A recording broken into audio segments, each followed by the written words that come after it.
Chapter 1703. As the new product launched this morning, the mutton soup attracted the attention of many customers. However, eating mutton was indeed not a popular thing in Chaos City. Many people couldn't stand the rank odor of mutton, let alone using it to make soup, which was the most difficult way to get rid of the odor. However, Meg was an extraordinary person who could make them eat pork tripe, and duck intestine happily. Hence, many people still ordered a bowl of mutton soup to try. There were also many people who were not in a hurry to order it, and were waiting for others to serve their mutton soup so that they could take a look before making a decision. Hee. Brother, your footsteps are light. You must have done a lot of bad things last night, right? Randy asked Vicenio, who was sitting opposite him, with a wretched smile. Let's not talk about it. I have to hold on to the wall to walk out of my room every day. I can't bring myself to talk about this feeling, Vicenio said with a sigh. It's life. How can it be easy? Randy chuckled. That's right. When will these days come to an end? Every day, I have to go to every street to collect rent. Once I reach home, I'll be dragged to bed. Money is just a number.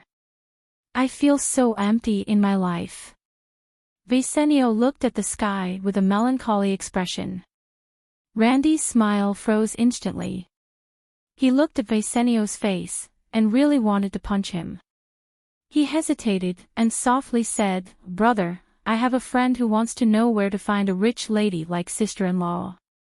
Vicenio looked at Randy, and solemnly said, Brother, I'll give your friend a piece of advice.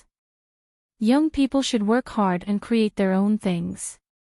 They can't be like me, who can only rely on money every day, losing the goal to strive for, and losing the soul. Such a life is not a happy one. It's all right. He doesn't need a soul, and doesn't have any big goals. Furthermore, he's very happy. He can make the big sisters happy too. Randy waved his hand nonchalantly, and looked at Randy expectantly. Just tell me. Where can I find a rich lady like sister-in-law? Vicenio looked at Randy with a scrutinizing expression, and probed, Don't tell me the friend you're talking about is yourself. Randy blushed. He did not expect to be seen through. Could it be that his intentions were too obvious? However, when he met Vicenio's gaze, Randy made up his mind and said frankly, Yes, I don't want to work hard anymore. I also want to collect rent every day and go home at night to do whatever I want. Isn't such a life the ultimate goal of working hard? Vicenio looked at Randy and remained silent for a while. Then, he slowly said, But brother, your body. I'm afraid you don't meet the requirements of my wife's sisters. Randy raised his eyebrows and looked at the skinny Vicenio before looking at himself. Although Randy was also skinny, at least his energy was much better than Vicenio's. No matter how one looked at it, he didn't look any worse than Vicenio. Don't look at me like this. Back then, I was also a tough guy with 8 packs and could do it 7 times a night. My muscles were comparable to 2 of you. Vicenio sighed with emotion, looking as if he couldn't bear to look back on the past. Randy widened his eyes and sized up Vicenio again. He couldn't tell that he was once a tough and muscular man. Then, what happened to him in the past 2 years?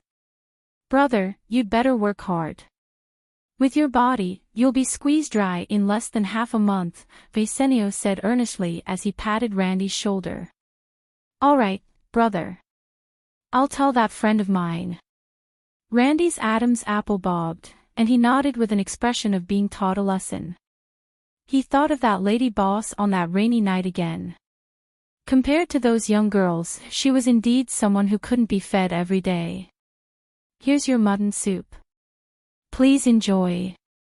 Mia walked over with a tray, and placed 4 bowls of mutton soup and dipping sauce on Harrison's table. Then, she turned around and walked to the kitchen. The milky white mutton soup still had half a bowl of mutton in it, and a handful of tender green coriander was sprinkled on top. As soon as it was placed down, the rich smell of the mutton soup wafted up along with the heat. It smells so good.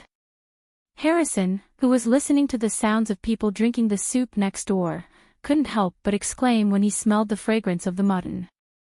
Yeah, there's no rank odor at all. There's only the rich smell of meat and bone. Mr. Mack's skills are really amazing, George also praised. Meanwhile, Lydon and Moore's eyes lit up when they saw the mutton soup in front of them. Their throats couldn't help but move. How exactly is this mutton soup made? How can the color be so beautiful? I can't even see a trace of impurities. How can the mutton still remain so intact after being blended in such rich soup? Lydon was shocked. This mutton soup was already beyond his understanding. Even though he had been making mutton his whole life, he admitted that he couldn't make such a rich soup, let alone get rid of the rank odor of mutton so thoroughly. He could only see the direction, but not the rank odor. Moore was a little dazed. He used to think that his father's mutton was the best in the world. Even the mutton soup was more delicious than other people's. However, this bowl of exquisite mutton soup in front of him shattered his understanding. Here's your mutton soup. Lydon suddenly came back to his senses, and hurriedly moved the 2 bowls of mutton soup from their side to Harrison's side. That pretty lady must have put it in the wrong place. I ordered this especially for you. Good things have to be shared, of course. However, Harrison pushed the 2 bowls of mutton soup in front of the 2 of them again, and chuckled. This is Mamie's unwritten rule. Those who request to share a table for the first time have to treat the person who came first to share a dish. Today, Mr. Mack released a new mutton soup. It's so cold, so a bowl of hot soup to warm your body is just right. This is too expensive. We can't afford it. Lydon pushed the 2 bowls of mutton soup back to Harrison's side. This is a mutton soup that costs 500 copper coins a bowl. 2 people who don't know each other can't just accept such a gift. Moore swallowed his saliva at the side, but didn't say anything. His father was right. They couldn't afford it. The mutton soup is already served. It'll be a waste if we don't eat it. Look, we can't even drink 2 bowls each. Harrison pressed Lydon's hand, and smilingly said, Brother, I think we're fated. When we share a table again next time, you can treat me to something else. Lydon looked at the kind smile on Harrison's face, and hesitated for a while before letting go of his hand. He embarrassedly said, Then, we'll accept the boss's kind intentions. When we come here again and have money on us, we'll treat you to something else. It's a deal. Harrison snapped his fingers, and eagerly scooped up a spoonful of thick white mutton soup. He blew on it before putting it into his mouth. Chapter 1704. When the steaming mutton soup entered his mouth, his taste buds that were dull in the morning were instantly scalded. However, before he could feel any pain, the fresh and sweet taste of the soup had already taken over, and made his taste buds go crazy.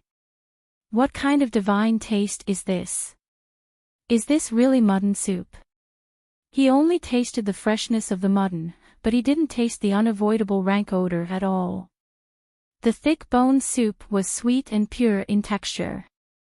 There was clearly countless bone marrow and essence in the soup, but it didn't feel sticky at all. After a mouthful of soup entered his stomach, he only felt a warm current flowing from his throat to his stomach. Owsy, Harrison's fat body couldn't help but tremble. The chill that had invaded his body when he was queuing outside was completely removed by these 2 trembles. After drinking a few more mouthfuls of soup, the warmth rose from his stomach, and he only felt that his entire body had become warm. This soup and a Buddha jumps over the wall each have their own merits. If we're talking about the morning, it's still better. Harrison couldn't help but look in the direction of the kitchen and praise, Mr. Mack is indeed Mr. Mack. Even the mutton soup can be so delicious. This soup is really not bad. But it jumps over the wall, is too grand to drink in the morning, but a bowl of mutton soup would be wonderful. George nodded, and then used his chopsticks to pick up a thin slice of mutton. This mutton didn't look very tempting. After the soup was out, the aroma wasn't very rich. However, the mutton used to make soup couldn't be too demanding. After all, the soup's taste was the most important thing. This small plate is for dipping the mutton, right? It's like eating roast duck, but this is a spicy dipping sauce, Harrison said as he looked at the small plate beside him. The spicy and crispy smell could be faintly smelled. Let me try. George dipped the mutton in the dipping sauce, and the soft mutton was immediately covered in the bright red dipping sauce. The distinct sesame seeds, crushed peanuts, and bright red chili injected soul into the originally ordinary mutton, making it look extremely tempting. Wow, this dipping sauce is simply invincible. George praised, and then eagerly put the mutton into his mouth. The fragrant and spicy dipping sauce, coupled with the soft and sweet lamb, brought a great surprise to the taste buds and teeth. The fragrant fried peanuts and sesame seeds exploded in his mouth, exploding with all kinds of spices to create an incredible crispness. The spiciness gave the fresh and sweet mutton an even more stimulating and delicious experience. This is the most delicious mutton I've ever tasted. George gave a thumbs up to the mutton with genuine praise. Is it really that delicious? When Lydon and Moore heard the two of them praising the mutton soup and mutton, they couldn't help but feel a little puzzled. However, the aroma of the mutton soup was too alluring, and they couldn't help but pick up their spoons and chopsticks. Lydon scooped up a spoonful of soup. To make such a milky white soup, it would take at least 3 hours. Furthermore, he would have to keep adding firewood to the fire during these 3 hours. It was no easy task. Even if it was the sheep he raised, after 3 hours of boiling, the mutton would inevitably melt into the soup. However, the soup was pure in texture. It was obvious that he didn't use meat, but the bones of the sheep to make the soup. Just as Harrison said, the soup was refreshing. There wasn't any rank odor of mutton, but the sweetness of the mutton was especially prominent. Lydon did not know how the chef did it. He had thought of many ways, but all he could do was slightly reduce the rank odor of the mutton. However, he could not completely remove the rank odor of the mutton unless he used a stronger spice to suppress it. It was impossible for him to achieve such a clean and refreshing result. After thinking for a while, he couldn't figure out anything from the soup, so he put the mutton soup into his mouth. The freshness and sweetness of the mutton soup was reflected to the extreme by this mouthful of soup. As an old shepherd who had reared, cooked, and eaten sheep his whole life, this freshness was especially outstanding. As soon as the soup entered his mouth, Lydon understood that the quality of this mutton was much higher than the ones he reared. Even if he chopped up an entire mutton he reared and cooked it into a bowl of mutton soup, the freshness would still be far inferior to this one. It wasn't that the freshness was very rich, but that it was easy to get sick of it if it was too rich. He had figured that out a long time ago. This freshness belonged to another level of freshness. It came from the absolute suppression of the ingredients. He didn't know what kind of sheep it was, but the fact that the mutton didn't have a rank odor probably had a lot to do with the mutton itself. However, no matter what kind of sheep it was, the taste of this mutton soup was indeed at a level he would never be able to achieve in his life. Fresh but not rank, fragrant but not greasy, thick but not sticky. Just these 3 points alone required one to have perfect control over the heat of the mutton soup. If there was a slight deviation, it wouldn't be a perfect bowl of mutton soup. Lydon had always been very confident in his mutton stew skills, but now, he was a little ashamed. Compared to this bowl of mutton soup, his culinary skills could only be described as vulgar. This mutton soup is so delicious. Moore had already gulped down a few mouthfuls of soup, and his face seemed to be glowing. This was the most delicious mutton soup he had ever tasted. With that thought, Moore's hand that was holding the bowl froze. He looked at his father, who was deep in thought, and felt a little depressed. His father's mutton was indeed the best in the tribe, but the chefs in Chaos City were simply too impressive. If the mutton they made was so delicious, they wouldn't dare to open a mutton restaurant. Muir put down his spoon and picked up his chopsticks with a devout expression to pick up a piece of mutton. He had already thought things through. For this chef to be able to get so many bosses to line up early in the morning, he was naturally not someone a shepherd from a small tribe like him could compare to. He should change his mindset and try to taste this mutton soup with a learning attitude. After the mutton was cooked in the soup, most of the meat's flavor had already seeped into the soup. Although the soup was delicious, this mutton should be bland if eaten directly. Hence, the chef made an additional dipping sauce. Lydon didn't find it strange. When they were eating roast mutton, they would also sprinkle some salt on the mutton if they felt that it was bland. It wasn't much different from eating it with a dipping sauce. He had seen George eat mutton before, so he also dipped the mutton in that red dipping sauce. The mutton that was covered in dipping sauce indeed looked very tempting. Then, he put it into his mouth. Spicy. Lydon's face flushed red instantly. He felt as if his mouth was lit on fire, and the numbing sensation made his tongue lose all sensation. This is your first time eating chili, right? Chew a little to release the spiciness completely, Harrison said with a smile. The first time he had eaten the insanely spicy, it was even worse than this. Lydon quickly chewed a few times after hearing that. The fresh and sweet gravy of the mutton splattered out, and the spiciness was indeed reduced by a lot. After he chewed the peanuts and sesame seeds, a rich fragrance immediately spread in his mouth. Paired with the tender mutton, he felt his mouth watering. The more he chewed, the more fragrant it became. Wonderful Book House. Chapter 1705. The mutton soup's scrumptiousness completely convinced Lydon and Moore. To the father and son who had been eating the cheapest pancakes on the roadside ever since they came to Chaos City from the Forest of Shadows, this mutton soup made them feel the rich heritage of a big city. Amidst the surprise, the two of them could not help but feel a little lonely. It seemed like their dream of opening a mutton restaurant would never be realized. They had already felt the difference. Thinking of that, the father and son could not help but sigh. Harrison glanced at the disappointed father and son, and then at the sheepskin jackets they were wearing. He smilingly asked, "Brother, what do you do for a living? Look at the sheepskin jackets you're wearing. Are you in the sheep business? Sheepskin jackets are warm." "I even have one," George said with a smile. Lydon hesitated for a while before forcing a smile, and said, "We used to be sheep herders. Our pasture was taken over by another tribe previously, so we came to Chaos City.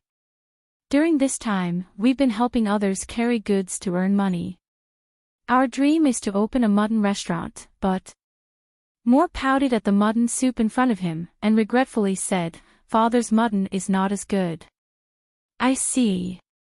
Harrison pondered for a while before quickly smilingly saying, "If you're using Mr. Mac's standards to judge whether you can open a restaurant, then none of the restaurants in Chaos City can be opened." "That's right. Boss Mag is the #1 chef in our Chaos City, and he was even awarded the Best Chef Award by the King of the Roth Empire. How many chefs on the Norland continent would dare to say that their dishes are better than his?" George chimed in with a smile. Lydon and Moore were both stunned. They did not expect the boss of this restaurant to be so impressive. However, if you want to open a mutton restaurant, you really need to have some skills. This thing has a strong rank odor. If you don't cook it well, not many people will like to eat it. Harrison poured cold water on them at the right time. Before this, he could accept any other way of eating mutton apart from roasting. Lydon was deep in thought. He had never cared about the rank odor of mutton before he came to Chaos City. They lived and ate with the sheep, and even lay among the sheep to keep warm during the winter.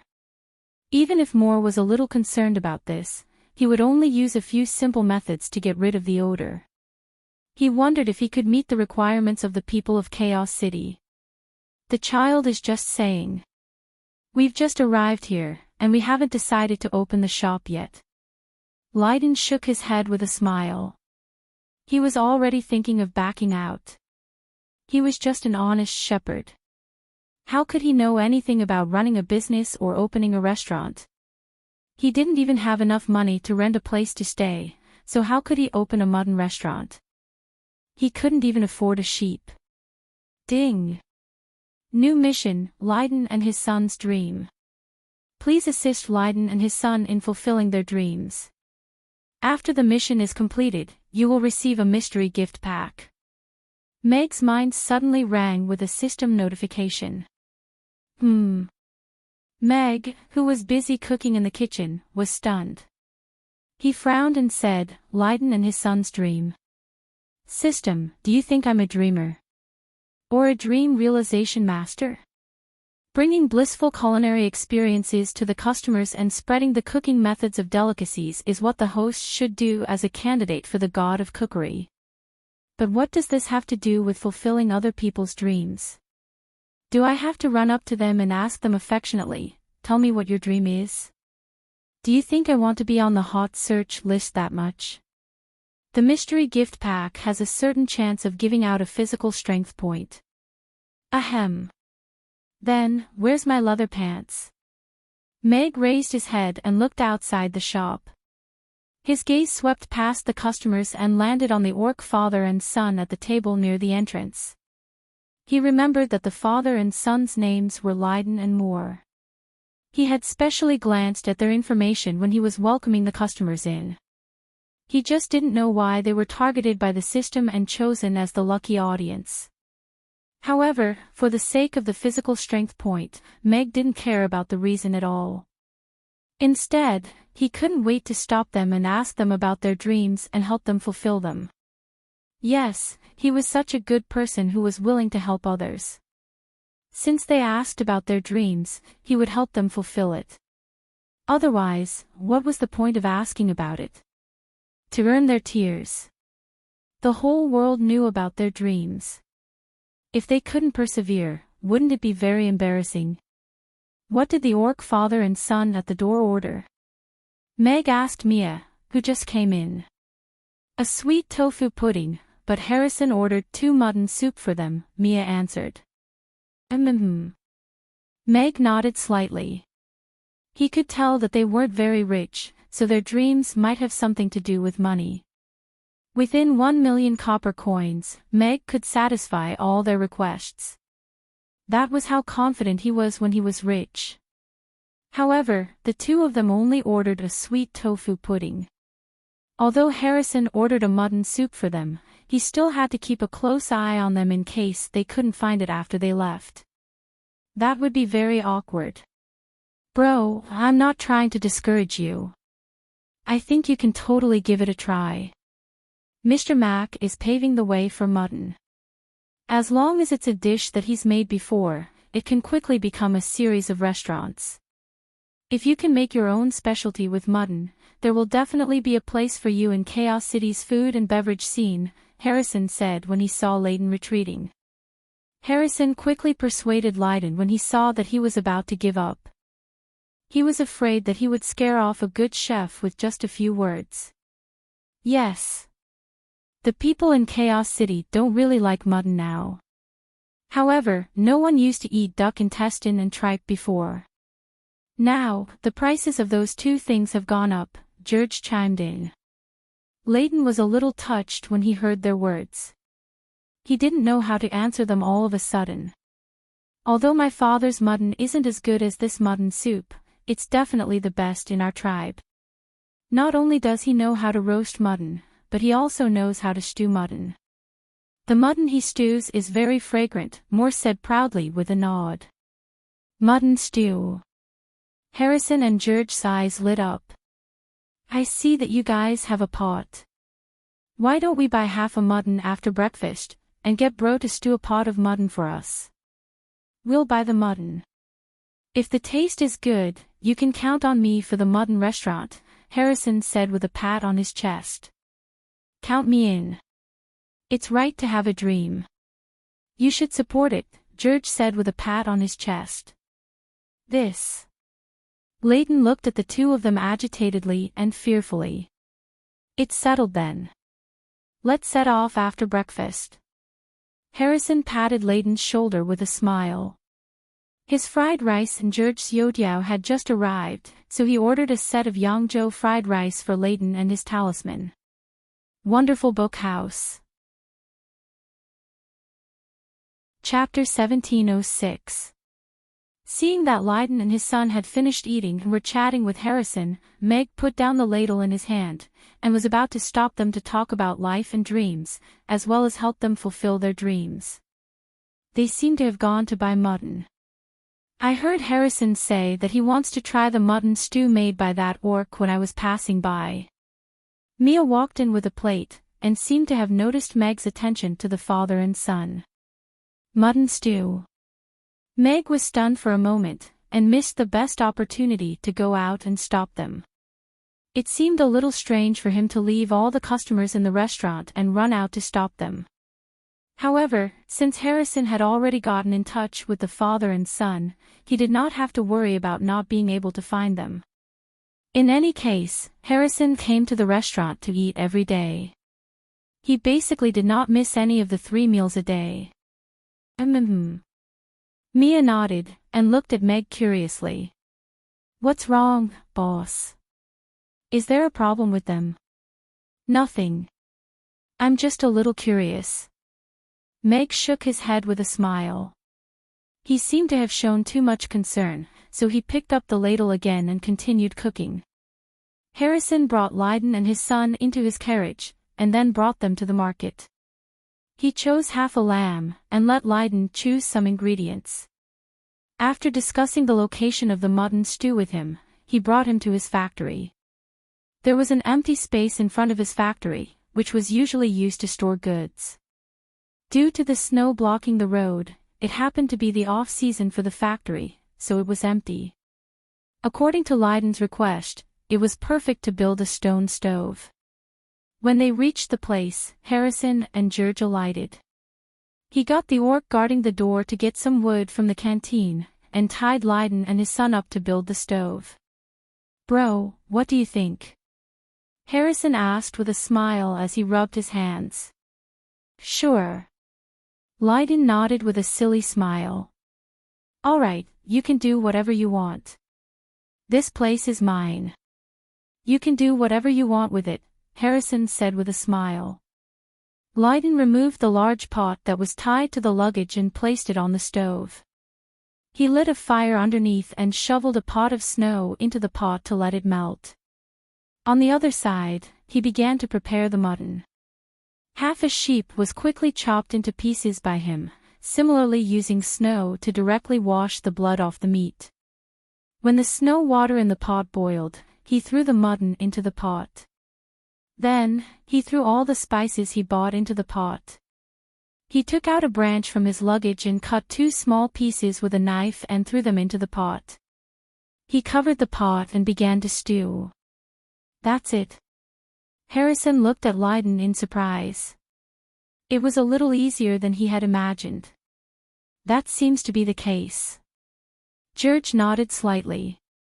As someone who would occasionally go to the kitchen to watch the cook, stewing seemed to be just a matter of throwing various ingredients into a pot and covering it with a lid. Stewing mutton will take 2 hours. If the 2 of you feel cold or bored, you can go sit in the carriage first. The 2 of us will just stay here, Layton said a little awkwardly. Alright, then I'll go take a walk around the factory. I'll come out to eat the mutton later. Harrison nodded, and brought George to the factory. Do you think it'll work? Harrison asked softly after entering the factory. It's hard to say. Some people say that cooking is a delicate matter, while others say that cooking is a simple matter. George shook his head. Isn't it just Mr. Mac? He can make an extremely complicated dish like Buddha jumps over the wall, and let us experience a dumpling-style hot pot. Harrison rolled his eyes. Then, he smiled, and said, but I'm really looking forward to what kind of mutton stew this father and son can make. But, why do you suddenly want to open a mutton restaurant for them? George looked at Harrison in confusion. Although this best friend of his was kind, he would usually only order mutton soup for the two of them. Dream. What a simple word, but I haven't heard it from anyone for a long time. It's as if I don't deserve to have dreams after I'm an adult. How puzzling. Harrison shook his head with a smile. Who doesn't have dreams? They're just carefully hidden away. Didn't you want to be a writer back then? Your handwritten autobiography is still under your pillow, isn't it? Of course not. Harrison blushed and quickened his steps. He said, it's just a small matter to me, but to the father and son, it might be their livelihood. If they really have the ability to move me, then what's wrong with helping them? I like what you said, George said with a smile. Father, will they really help us open a mutton restaurant? Moore rubbed his hands together, and looked at Lydon excitedly. Lydon threw the wood in his hand into the stove, and looked at Moore as he said, Moore, you must always remember that there's no such thing as a free meal in this world. If our mutton isn't good enough for those two bosses, they won't help us open a mutton restaurant. Moreover, this is already an excessive request. Moore nodded, and smiled.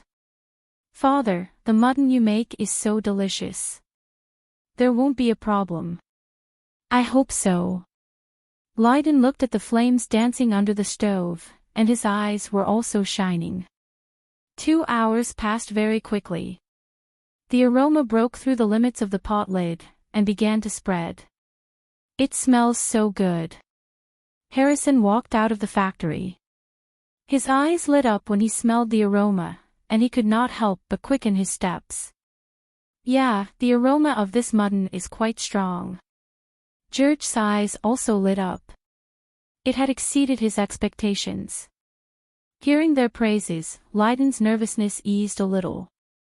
However, he did not relax completely. He only opened the pot lid when the two of them walked over. A rich aroma of mutton wafted out along with the steam.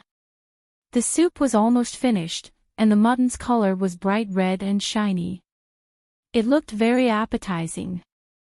However, Harrison and George, who walked over, frowned at the same time. Boss, the mutton is ready. Try it. Lydon took out 2 clay bowls, and put a few pieces of mutton into each bowl. He handed them to Harrison and George expectantly. All right, let's try it.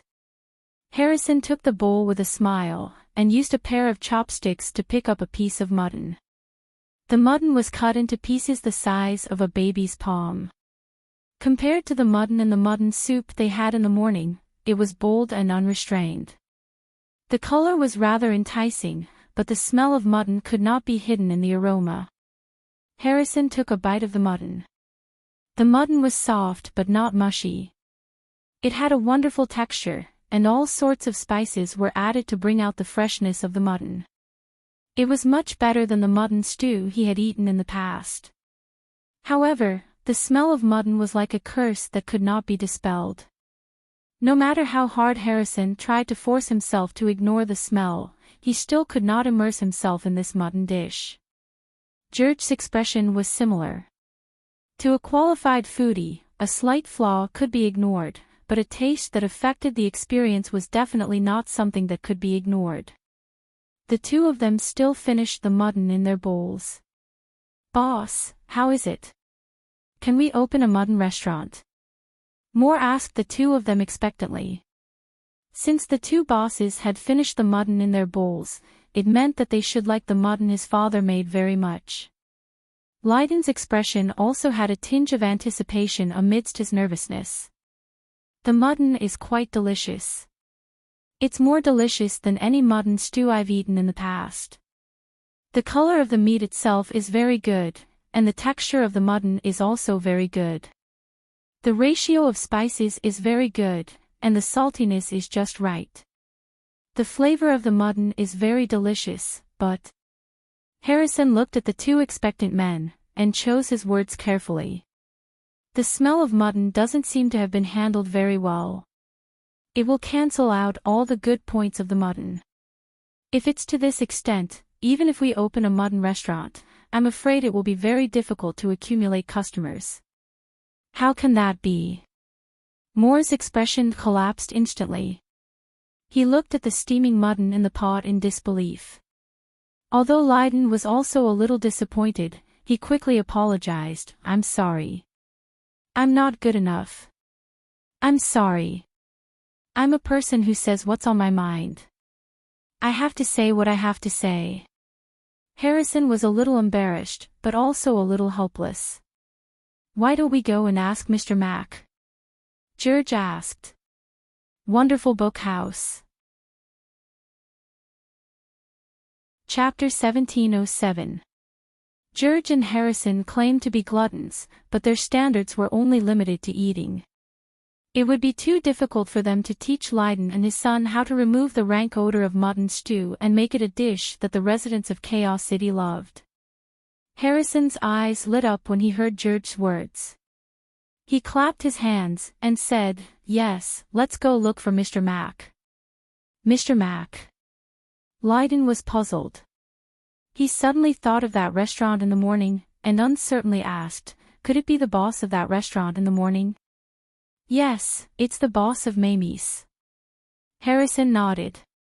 But he's the owner of a mutton restaurant. Why would he tell us the secret recipe? Aren't we going to steal his business? Moore said dejectedly.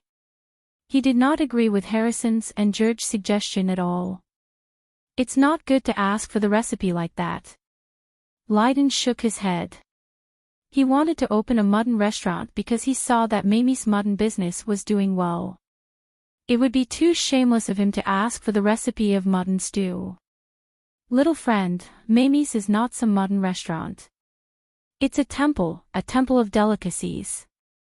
Harrison rolled his eyes at Moore as if he had insulted the holy ground in his heart.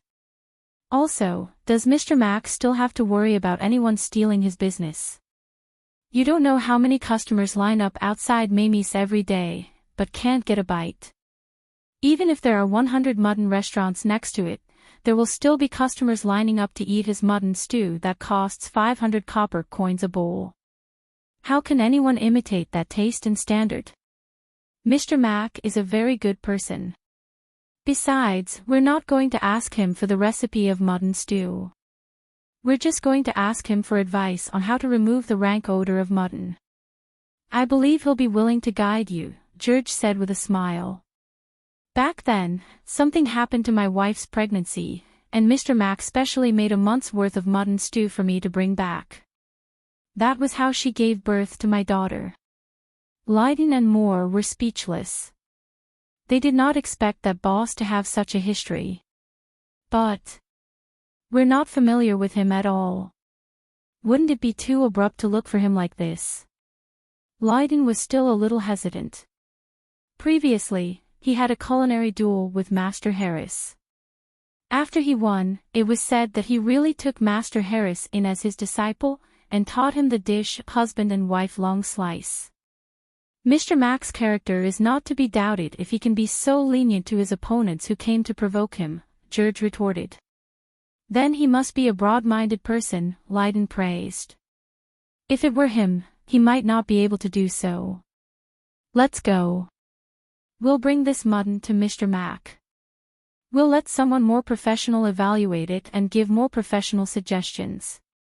Harrison scooped out another bowl of mutton, and put it into a thermos lunch box in the carriage. He got Lydon and his son into the carriage, and they went straight to Amy's. On the other side, Meg brewed a pot of tea for himself, and held a book as he sat by the floor-to-ceiling window, enjoying his free time in the morning. As he was caught off guard by the mission in the morning, he was thinking about how he could get the contact details of that orc father and son from Harrison without being too abrupt, and then help them fulfill their dreams logically. Ding-ling. Just then, the doorbell rang. Meg turned around, and saw Harrison and George standing outside the door with the orc father and son through the floor-to-ceiling window. Speak of the devil. Meg's eyes lit up. He placed the book in his hand on the table, and got up to open the door with a smile. I'm sorry, Mr. Mac. Did we disturb your rest by coming to look for you now? Harrison said to Meg apologetically. If it were any other time, Meg would not like people to disturb him during his non-business hours. However, just as he was thinking about how to look for Lydon and his son, Harrison brought them to his door again, which saved him a lot of trouble. He then smiled and said, It's all right. But why are you here now? Although they were already in front of him, he still maintained his composure. One who was unaccountably solicitous was hiding evil intentions, after all. Everything had to be done step by step. It's like this. We had a good chat with this brother Lydon when we were having breakfast this morning. We found out that he's an old herdsman who's good at making mutton stew, and that he and his son dream of opening a mutton restaurant. We wanted to contribute to their dream, so we got him to cook a pot of mutton for us to try. I have to say, this brother's cooking is really something. It's just that George and I feel that there are some areas that can be improved, but the two of us only know how to eat, and we can't make a sound. So, we thought of bringing the mutton for you to try and see if you can give him some suggestions. Harrison showed the lunchbox in his hand. Oh, I see.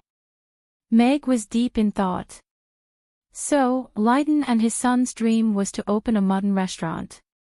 At the same time, he was secretly relieved. Luckily, the taste of the mutton seemed to be a little lacking, and did not satisfy Harrison and George. Otherwise, his mission would have been intercepted by these two kind-hearted fat brothers. Since that's the case, come in first. Meg made way for them. Everyone entered, and Meg poured a cup of tea for each of them. Lady Boss Mai is in such a refined mood, Harrison praised as he looked at the teapot and books beside the bed. Mr. Mac was really a wonderful person. He was a good cook, and he was like a god in the kitchen. However, he was just like a teacher who did not have much of a temperament. No wonder all those ladies were so smitten with him. It's just a cup of tea. Meg took the lunch box from Harrison, and opened the lid right away. The rich aroma of mutton wafted out together with the steam. The lunchbox was very good at keeping the mutton warm, so the mutton was still hot. The aroma of the mutton was very rich, but the rank odor was also very prominent. Meg had asked Raina about the spices in this world some time ago, so he could immediately tell which spices were added to the mutton. However, there was a very unfamiliar aroma. It smelled a little like pine wood, but he did not have any impression of such spices. He had to admit that these spices were very suitable for stewing mutton. They could enhance the aroma of the mutton. However, it was a pity that there were no spices to counter the rank odor. The rank odor of the mutton was perfectly preserved. After a long period of stewing, it became even more obvious.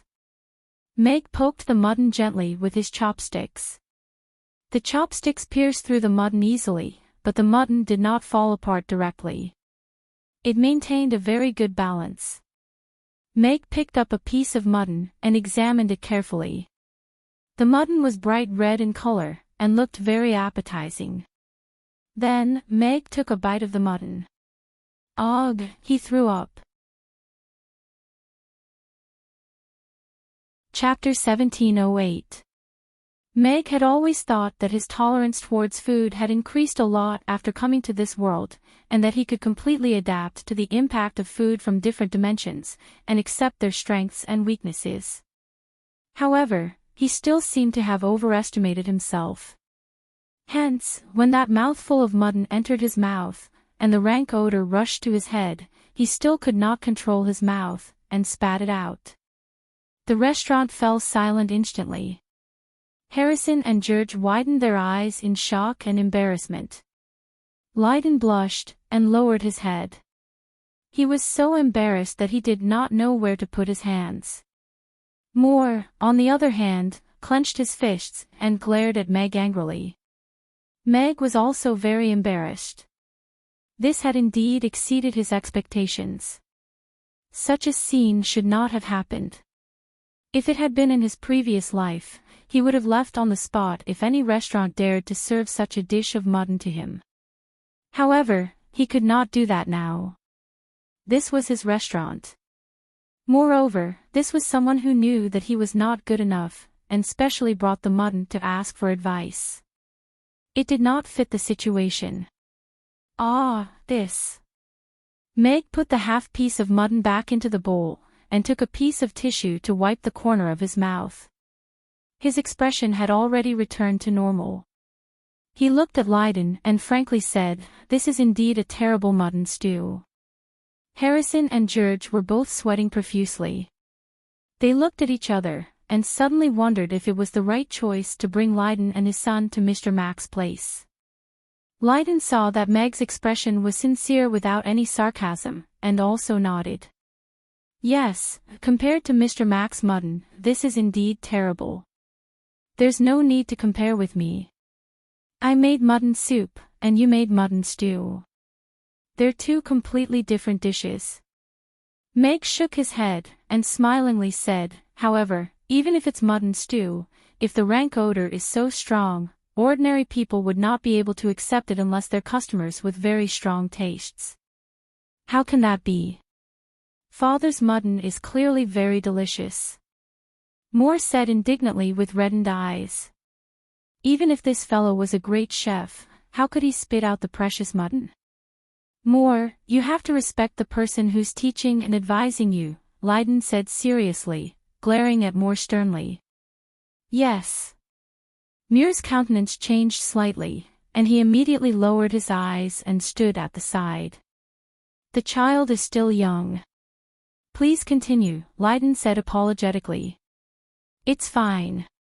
My performance just now was a little inappropriate." Meg shook his head nonchalantly. Seeing that Lydon was sincerely asking for advice, he continued, "The people of Chaos City tend to have a bland taste. Although there are many different races here, after 100 years of integration, it has become a bland taste. At this time, the spicy hot pot might be a scoop of hot oil that can make many people want to try it, but the rank odor of mutton is not in that category. It belongs to an existence that will be abandoned and rejected. The heat, texture, and ratio of spices you used to stew the mutton didn't have much of a problem, but you didn't really consciously remove the rank odor of the mutton, which led to a situation where the fragrance and rank odor were equal. The rank odor of mutton has seeped into my bones. I really don't know how to remove it," Lydon said honestly. "Harrison, can I trouble you to buy half of the mutton and the spices you bought this morning? Also, can you buy 500 grams of fresh ginger and 250 grams of dried orange peel for me?" Meg asked Harrison. "I'll go right away." Harrison went out without another word. In less than 15 minutes, he came back with half a mutton and all sorts of things.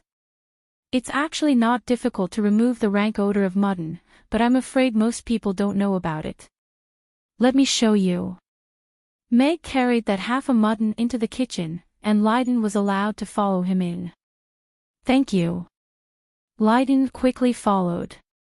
He didn't expect Meg to be willing to do a demonstration himself. Lydon and Moore, who was standing at the door, were all amazed when they saw this spacious and shiny kitchen. Compared to their homemade pots and stoves, this place was like heaven. Removing the rank odor is a holistic process. We can't wait until the mutton is in the pot before thinking of a solution. We have to start processing the mutton. Meg took out a knife and chopped up the mutton until it was the same size as the mutton that Lydon had stewed. He poured it into a big basin and rinsed it with water. The first step is to chop up the mutton and rinse the blood with water. The blood will make the rank odor worse. Meg poured out the water in the basin and refilled it with fresh water. He repeated the process 3 times until the water was almost the same color. Only then did he empty the basin. There's no rush to put it into the pot now. Let's cut some fresh ginger and pour in some wine to marinate the mutton for a while. This step can also remove the rank odor to a certain extent, Meg said as he demonstrated. Wine. Any kind of wine will do. Lydon asked. Although fresh ginger was a blind spot in his knowledge, he was more concerned about wine in the market. Meg thought for a moment and said, goat milk wine definitely won't do. Regular fruit wine won't do either. You'll have to look for grain wine. It's more effective at removing the rank odor. Grain wine tastes a little bad, but I know where to get it. Leave it to me, Harrison said from outside. During the marinating process, Meg poured water into a big pot at the side, but he was in no hurry to start the fire. Can we just put it in the pot and cook it? Lydon asked. No. After marinating it for about 15 minutes, we'll put it in cold water. Meg shook his head. After staring for about 15 minutes, he put the marinated mutton into the pot and threw in a few pieces of fresh ginger before starting the fire. The blanching process is essential. It can force the blood and impurities out of the mutton, thereby removing the rank odor. Adding fresh ginger and cooking wine has the same effect as marinating. Meg explained as he took a spoon and began to remove the foam. These foam must be removed completely. This process is also very important. Lydon watched quietly at the side as he memorized everything that Meg did. After removing all the foam, there were no more foam. Meg then turned off the fire, scooped the mutton out of the pot, and poured out the whole pot of soup. Is this rich mutton soup going to be poured out just like that? Lydon could not help but ask regretfully. This first pot of soup is full of rank odor. If it's not poured out, the rank odor won't be completely removed, Lin Sanju said calmly. He rinsed the mutton with water, then picked up a piece of mutton and handed it to Lydon. Smell it. See if there are any changes to this mutton. Lydon took the mutton skeptically. He wanted to see if there were any changes to the mutton after what Meg had done. He put the mutton in front of his nose and sniffed it. He could not help but be stunned. The rank odor of the mutton was almost completely removed. Instead, there was a hint of fragrance, and the aroma of the mutton became especially rich. The rank odor is really gone. Lydon was so shocked that he did not know what to say. What Meg did earlier was not very difficult. At most, it was a little complicated. He did not expect it to really remove the rank odor of the mutton so completely. Mr. Mac is indeed Mr. Mac. Harrison and George also smiled. This is too impressive, isn't it? Moore was so embarrassed that his face was red. He did not expect Meg to be so impressive. This is the pre-treatment. The next step is to follow your original method of stewing the mutton. Then, add in a bunch of dried orange peel and stew it together. Meg placed the processed mutton in a bamboo basket and handed it to Lydon. I'm going to open for lunch soon. The space is limited, so I'll leave the rest to you. Try it after you're done. If you have any questions, you can come and look for me. Thank you so much. Lydon received the mutton and bowed deeply to Meg. You're welcome. I believe you can use mutton to bring a scrumptious experience to the people of Chaos City in another way. Meg smiled and said, if the restaurant opens for business, I will go and try it personally. If you encounter any difficulties in opening the restaurant, you can also look for me. Thank you, thank you. Lydon and Moore thanked him again before leaving with Harrison and the rest with the mutton.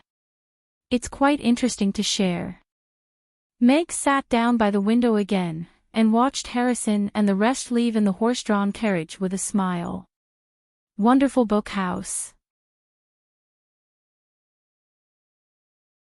Chapter 1709.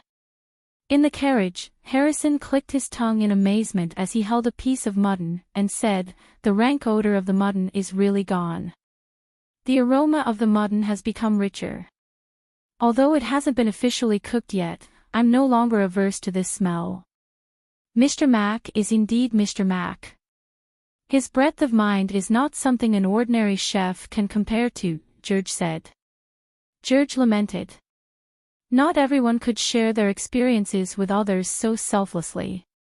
He's a good person, and also a very impressive chef. Lydon nodded. The admiration he had for Meg could no longer be described with words. "Brother Lydon, shall we go to my place and make a new pot of mutton with this processed mutton?" Harrison asked expectantly. "All right." Lydon nodded. He was also looking forward to how the mutton would taste after the rank odor was removed. The carriage stopped in front of Harrison's factory. Everyone alighted, and washed the pot clean. Then, Lydon and his son began to stew the mutton in the pot according to the previous steps. However, they added a handful of dried orange peels to the pot based on their original recipe. This time, Harrison and George did not go in. They moved 2 chairs beside the fire to warm themselves while waiting for the mutton in the pot to cook slowly. About 2 hours later, Lydon cupped a handful of the aroma with his hand and sniffed it. He nodded slightly, and then extinguished the fire in the stove, and removed the lid. A rich aroma of mutton rose along with the steam, and then spread in all directions. This aroma. Harrison and George had already stood up subconsciously, and looked into the pot with shining eyes. The rich aroma of the meat was especially alluring. Moreover, there was no rank odor this time, only the pure aroma of the meat. The added spices made the aroma of the meat even more prominent, and the complex aroma brought about distinct layers, making one salivate uncontrollably. "It smells so good." Moore's Adam's apple moved. He used to think that his father's mutton stew had reached the pinnacle, and that no one in the world could make a better mutton stew. However, he only understood now that the rank odor had been removed. The quality of his father's mutton stew had really improved by leaps and bounds. "I can't wait to try it." Harrison took a bowl for himself, and used his chopsticks to pick up a piece of mutton from the pot. The color of the mutton was a little darker than the last time. The bright red mutton had a trace of oil on it, and the texture of the mutton was clearly visible. It had not become mushy after being stewed for a long time. Harrison took a bite, and his eyes lit up. The mutton's texture was still wonderful. It was soft but not mushy, tender but not dry. His teeth easily cut through the mutton, and the rich gravy instantly burst in his mouth. His taste buds almost instantly went crazy. Delicious. That was the ultimate delicacy. The natural spices enhanced the freshness of the mutton, and at the same time gave it a rich taste. Among these spices, there was also a hint of orange peel fragrance. The taste wasn't strong, but it gave the mutton a refreshing feeling, giving it an extraordinary feeling. Compared to the bowl of mutton in the morning that required his taste buds to distinguish between the delicious and rank odor at the same time, this piece of beef was definitely the most delicious mutton stew Harrison had ever had. Even the mutton in Mr. Mac's mutton soup could not compare to this mutton stew without the dipping sauce. Harrison closed his eyes and chewed the mutton carefully. After a while, he opened his eyes and looked at the 3 expectant people. He immediately raised his thumb, and said, "If this mutton stew isn't popular, I'll do a handstand and eat shit." "Ha, seems like the mutton restaurant is settled," George said with a smile. He also picked up a piece of mutton and put it into his mouth. Although the mutton that was still boiling was a little hot, George could not bear to spit it out. The delicious taste wreaked havoc in his mouth, and George closed his eyes subconsciously. The corners of his mouth curled up as he indulged in the enjoyment of this big mouthful of meat. After the rank odor was removed, the mutton is very delicious.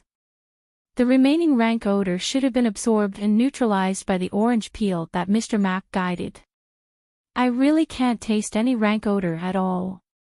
If we didn't buy this mutton, I would have suspected that Mr. Mac had swapped it out. George smacked his lips and said with a smile, "Is there any rice?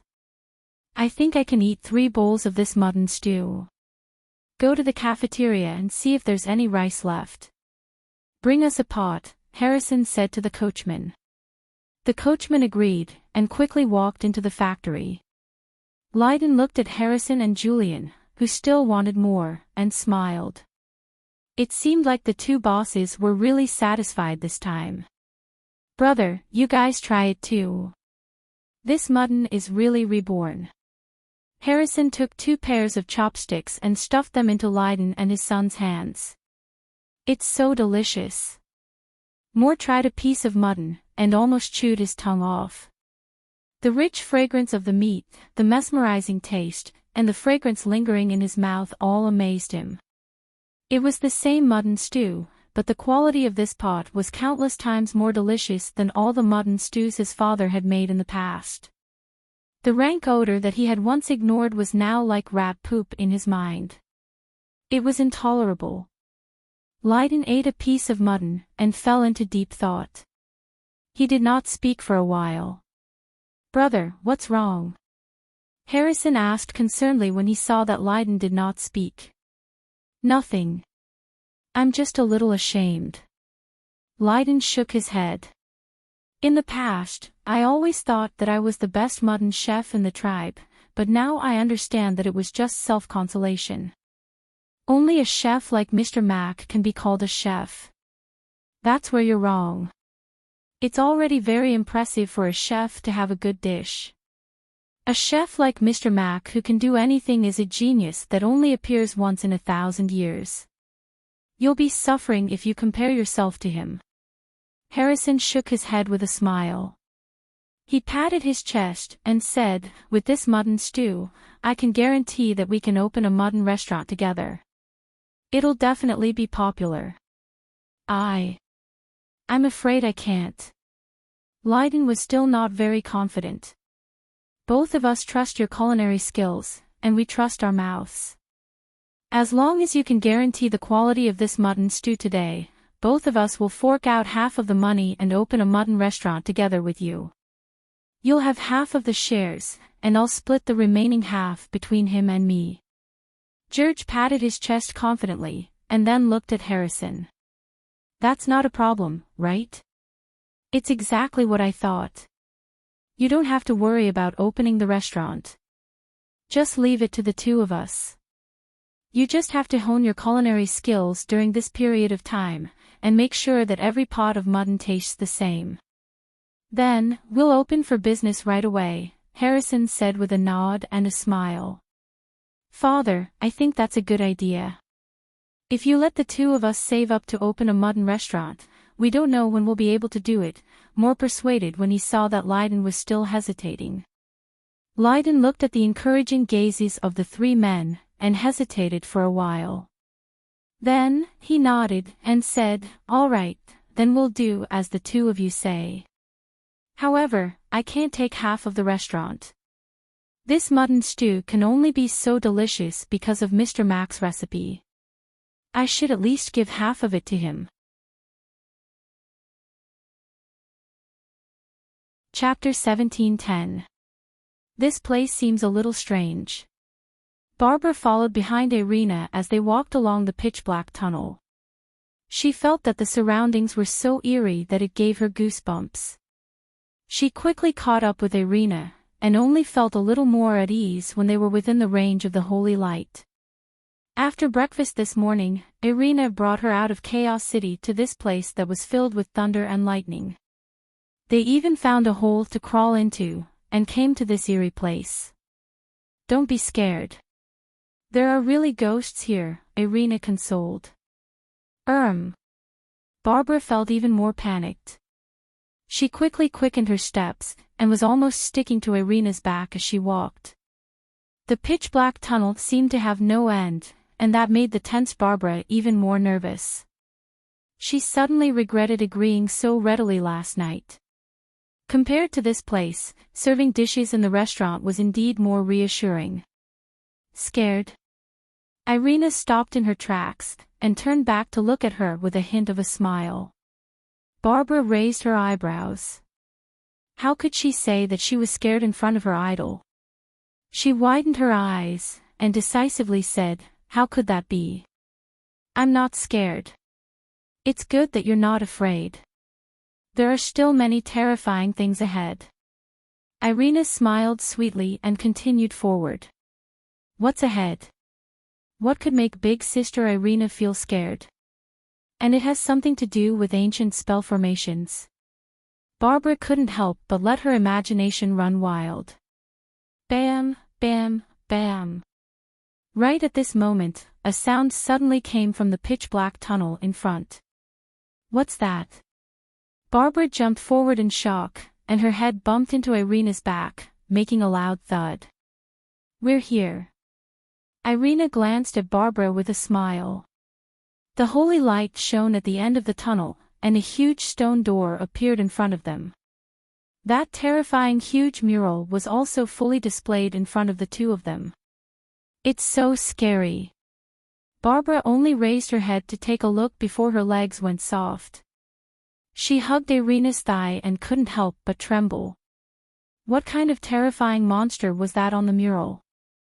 It was so huge and so terrifying. With just one look, she felt as if she had seen the devil. The fear that came from the depths of her soul made her throw away all her shame and pride. That's just a devil. Irina turned to look at Barbara, who was hugging her leg from behind and trembling uncontrollably, and said with a smile. Devil? Barbara was startled. She only felt that her body was even colder. She didn't feel anything at all. She left the bustling city and came to this barren land. Then, she went thousands of meters underground and passed through a strange passage to reach this huge stone door. Combined with the ancient formation that Irina showed her yesterday, she couldn't help but have some bad thoughts. Could it be that there's a devil sealed behind this door? Are we going to unseal it? Barbara gulped. You guessed half of it. There is indeed a devil sealed here, and it's the one on the mural. Irina nodded with a smile. However, we're not here to unseal it. Instead, we're here to try to seal it again to prevent it from harming everyone like the one on the mural once it escapes from the seal. Barbara heaved a sigh of relief.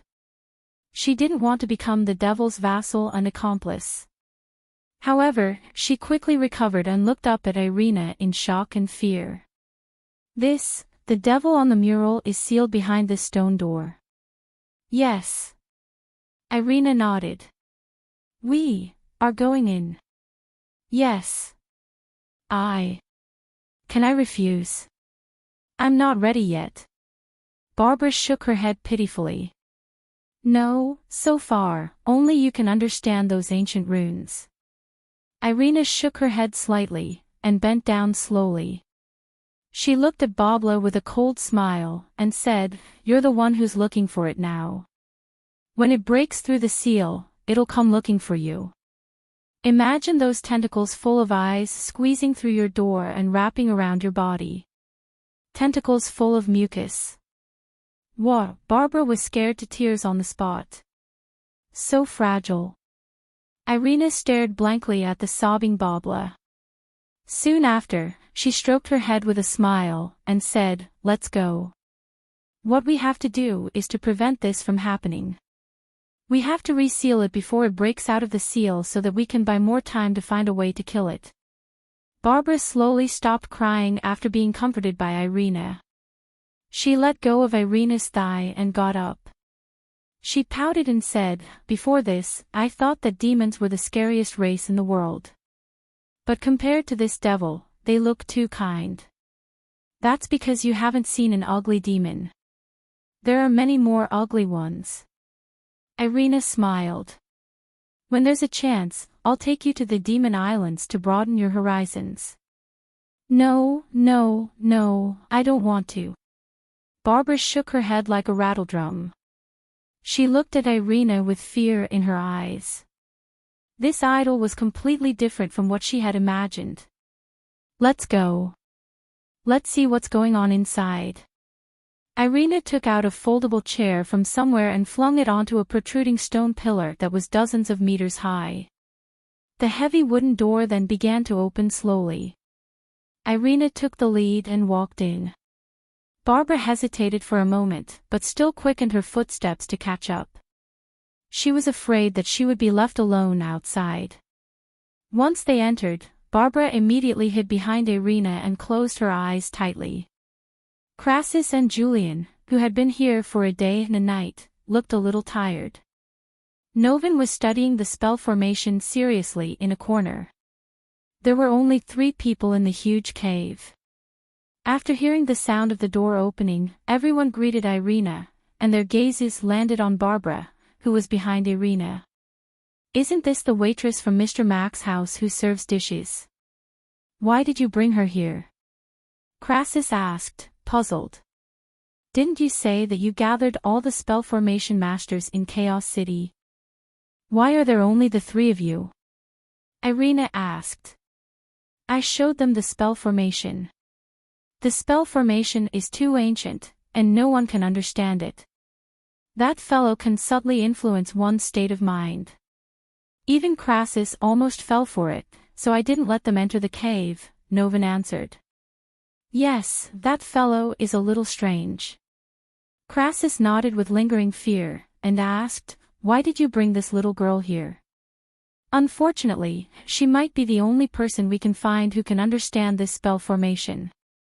Irina took a step to the side, and patted her shoulder with a smile. Open your eyes. I'm blocking it for you. Bookhouse reading website. Chapter 1711. Based on her trust in her idol, Barbara opened her eyes. Then she cried again. I'm too far south. Barbara covered her face and choked with sobs. She felt that the giant octopus with countless tentacles and the countless scarlet eyes on the tentacles were already staring at her. Compared to the murals on the stone wall, the real devil was even more terrifying.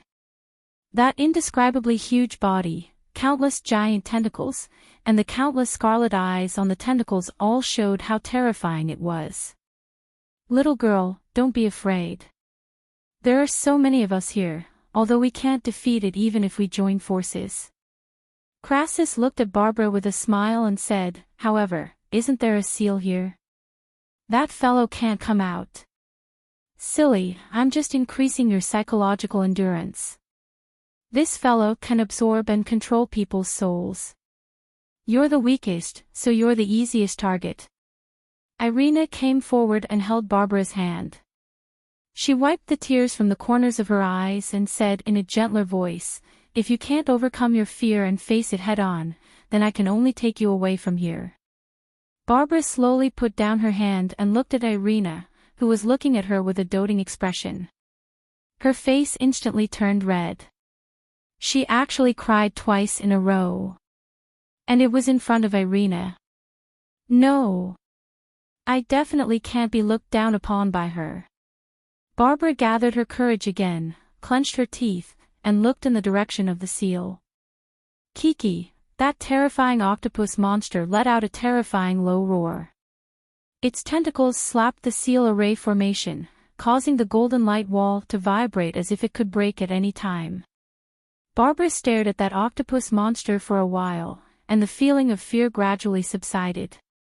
It wasn't because she was brave, but because Irina whispered in her ear, look at those eyes. If we pick them out and roast them as pig's eyes, won't it save a lot of pig's eyes? With this sentence, those terrifying eyes that were originally shining with scarlet light looked like pig's eyes that were already skewered on a skewer in her eyes. The horror instantly decreased greatly. Then, it's best not to be discovered by the boss. Barbara nodded, and looked at the octopus monster with pity. This girl is really bold. Julian looked at Barbara in surprise. He thought that she would be too scared to even open her eyes. However, can she really understand the ceiling array? Novin was also looking at Barbara with a surprised expression. This little girl appeared to be only 14 or 15 years old, but her aptitude for spatial magic was quite extraordinary. She was already a 7th-tier spatial magic caster at such a young age. Yes, but I've only seen a corner of the formation. I can't guarantee that I can understand the entire formation, much less say that I can repair it. Barbara replied as she looked at Novin. She knew that this principal of Chaos School was a 10th-tier spatial magic caster, so there was a hint of respect in her voice.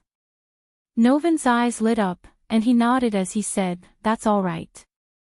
I'll take you through this spell formation first. Tell me what you don't understand, and we'll slowly study it later." "All right." Barbara nodded before following Novin to study the spell formation. Where did this lass come from? How can she even understand such an ancient spell formation? Crassus mumbled. "On the moon." Irina looked at the sky calmly. "Ha!" Crassus and Julian were both stunned. "Then, there are really people living on the moon?" Crassus asked in shock. "There are no records of it in history," Julian said with a frown.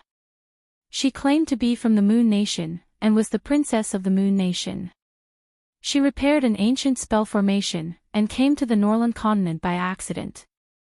Irina shrugged slightly. To be honest, she didn't really believe that Barbara came from the moon at first. She had read many ancient books of the elves, but there were no records of humans living on the moon. There are no records, but it doesn't mean that they don't exist. Isn't the existence of this fellow enough proof? Crassus said as he pointed at the octopus monster. All records of the existence of the ancient devils have been erased. Even the ancient runes and spell formations have not been passed down. However, there are records of this in the Moon Nation. Then, could the Moon Nation have cut off its connection with the Norland continent at the same time? Irina deduced. That's possible. Julian nodded slightly, and said in a hoarse voice, "If that's the case, they might have a way to kill these devils, or reseal them." The mutton soup that was released in the morning was well received by the customers. This was not out of Meg's expectations. After all, this was the mutton soup that even he couldn't find any fault with. Was there any customer in this world who was more demanding and strict than him? There was no such person. Otherwise, he wouldn't have become the main character chosen by the system. Of course, he wasn't proud at all. He looked at the hundreds of mutton skewers in his hands. If he could do it again, he definitely wouldn't be so strict with those mutton skewers. God knew how much he had suffered last night in order to roast those mutton skewers that were crispy on the outside and tender on the inside. According to the agreement, Meg released the mutton skewers at noon as scheduled. The price was 100 copper coins per skewer. Although this price was not cheap as usual, this was the polar black mutton that grew in the snowy highlands. It was a rare find even for the herdsman of the blue grassland. Only he could taste the freshest black mutton skewers. 3 sets of Yangzhou fried rice, 5 rujiamos, 6 bowls of braised chicken and rice, 10 beef skewers, and 10 mutton skewers. Mia walked into the restaurant, and quickly read out the new order. "All right. Serve these 100 mutton skewers to them first." Meg tossed the mutton skewers in his hands onto the long plates that were lined up at the side. The mutton skewers were immediately divided into over 20 portions and placed on the plates. He then sprinkled some green onions on them before Jane and Elizabeth took them away. "I had mutton soup in the morning, and now I have mutton skewers for lunch. How delightful." Abraham looked at the mutton skewers that were brought out from the kitchen, and rubbed his hands together excitedly. "Oh, yes. When is Miss Windsor coming to Chaos City again?" "If she doesn't come, we won't have so much fun eating hot pot," Randy, who was sitting opposite him, asked. "She probably won't be coming in the near future." Abraham shook his head, and regretfully said, "What a pity. She didn't even have the chance to try such good mutton soup and mutton skewers. Should I write her a letter to tell her? She definitely won't be able to take it. Randy chuckled. Forget it. I don't have to write it. She will read all the gourmet magazines. You gourmets will definitely write better than me. Abraham immediately stopped his thoughts. Here are your mutton skewers. Elizabeth placed the long plates with 10 mutton skewers between the two of them, and carried the plates to the next table. Wow! This fragrant smell. Randy and Abraham leaned forward almost at the same time and exclaimed in admiration. Chapter 17:12. The mutton skewers that had just been removed from the grill were golden brown. The surface was glistening with oil, and the fatty meat was grilled until it was crystal clear. There were a few green onions on the surface, and the rich aroma of the roasted mutton wafted over, making one drool. As a loyal fan of Mamie's, the only reason Abraham stayed in Chaos City was because of Mr. Mac's endless delicacies. They always surprised him. The mutton soup in the morning was like that, and the mutton skewers in the afternoon seemed to be like that too. Then, I will not stand on ceremony. Randy had already reached out to pick up a mutton skewer. As a carnivore, the happiest thing was to eat meat in big mouthfuls. Although this mutton skewer looked a little delicate, it was very meaty, and made one drool. He hadn't handed in his manuscript for this month. The manuscripts he had been writing for the past few months were all about Mamie's delicacies. He didn't expect to receive such a huge response, and even increased the sales of Carnivore's magazine by a few times. This strong response also made his remuneration skyrocket, and he had already become one of the top earners among the freelance gourmet writers. Of course, this didn't make him give up on his dream of collecting rent every day. After he became the pillar of Carnivore's magazine, the editors started to urge him to write more frequently. He even received 7 letters urging him to write in a day, including a 2-meter-long blade. As a gourmet with a dream, he had always felt that it was beneath his dignity to catch a restaurant and steal from it. But, every time he decided to embark on his journey to the next restaurant, Mr. Mac would always be able to release the next new item at the right time and break his schedule. Just like this mutton skewer in front of him. This is really the last time. If this mutton skewer doesn't meet my requirements, I will leave Chaos City today. I won't even look back. Randy said firmly in his heart before biting off a piece of mutton. The mutton piece was about the same size as the beef kebab. It was the most suitable size for an adult to chew. It wouldn't be too big and look unsightly, but it wouldn't make him feel like he was missing something because of the small amount. It was just the right amount of satisfaction. Just this point alone made Randy feel that Mr. Mac was extremely impressive. Even for a veteran carnivore like him, he only had a vague idea of the most suitable size for a bite of meat, but he had never thought about how to concretize it into a piece of meat. The mutton was slightly hot in his mouth, but this temperature was Randy's favorite. It could quickly activate his taste buds and allow them to enter the zone as quickly as possible. The surface of the mutton was spicy with salt and pepper, which excited the taste buds that had just been activated. However, compared to the rich sauce of the beef kebab, the spicy flavor was very light. His teeth bit into the mutton, and under the slightly charred skin, the delicious taste was released with a crash. The deliciousness instantly exploded in his mouth. The spices used were so perfect, and they resonated with the delicious mutton. It was as if an exploding fireball had been thrown into his mouth, overwhelming his taste buds for a moment. This smell. The more he chewed, the more fragrant it became. It was not inferior to beef kebabs at all. In terms of freshness, it's even better than beef. Randy's heart was filled with excitement.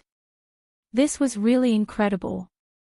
He had also eaten mutton kebab personally roasted by the herdsmen on the grasslands, but even the most experienced herdsman could not roast such delicious mutton kebab.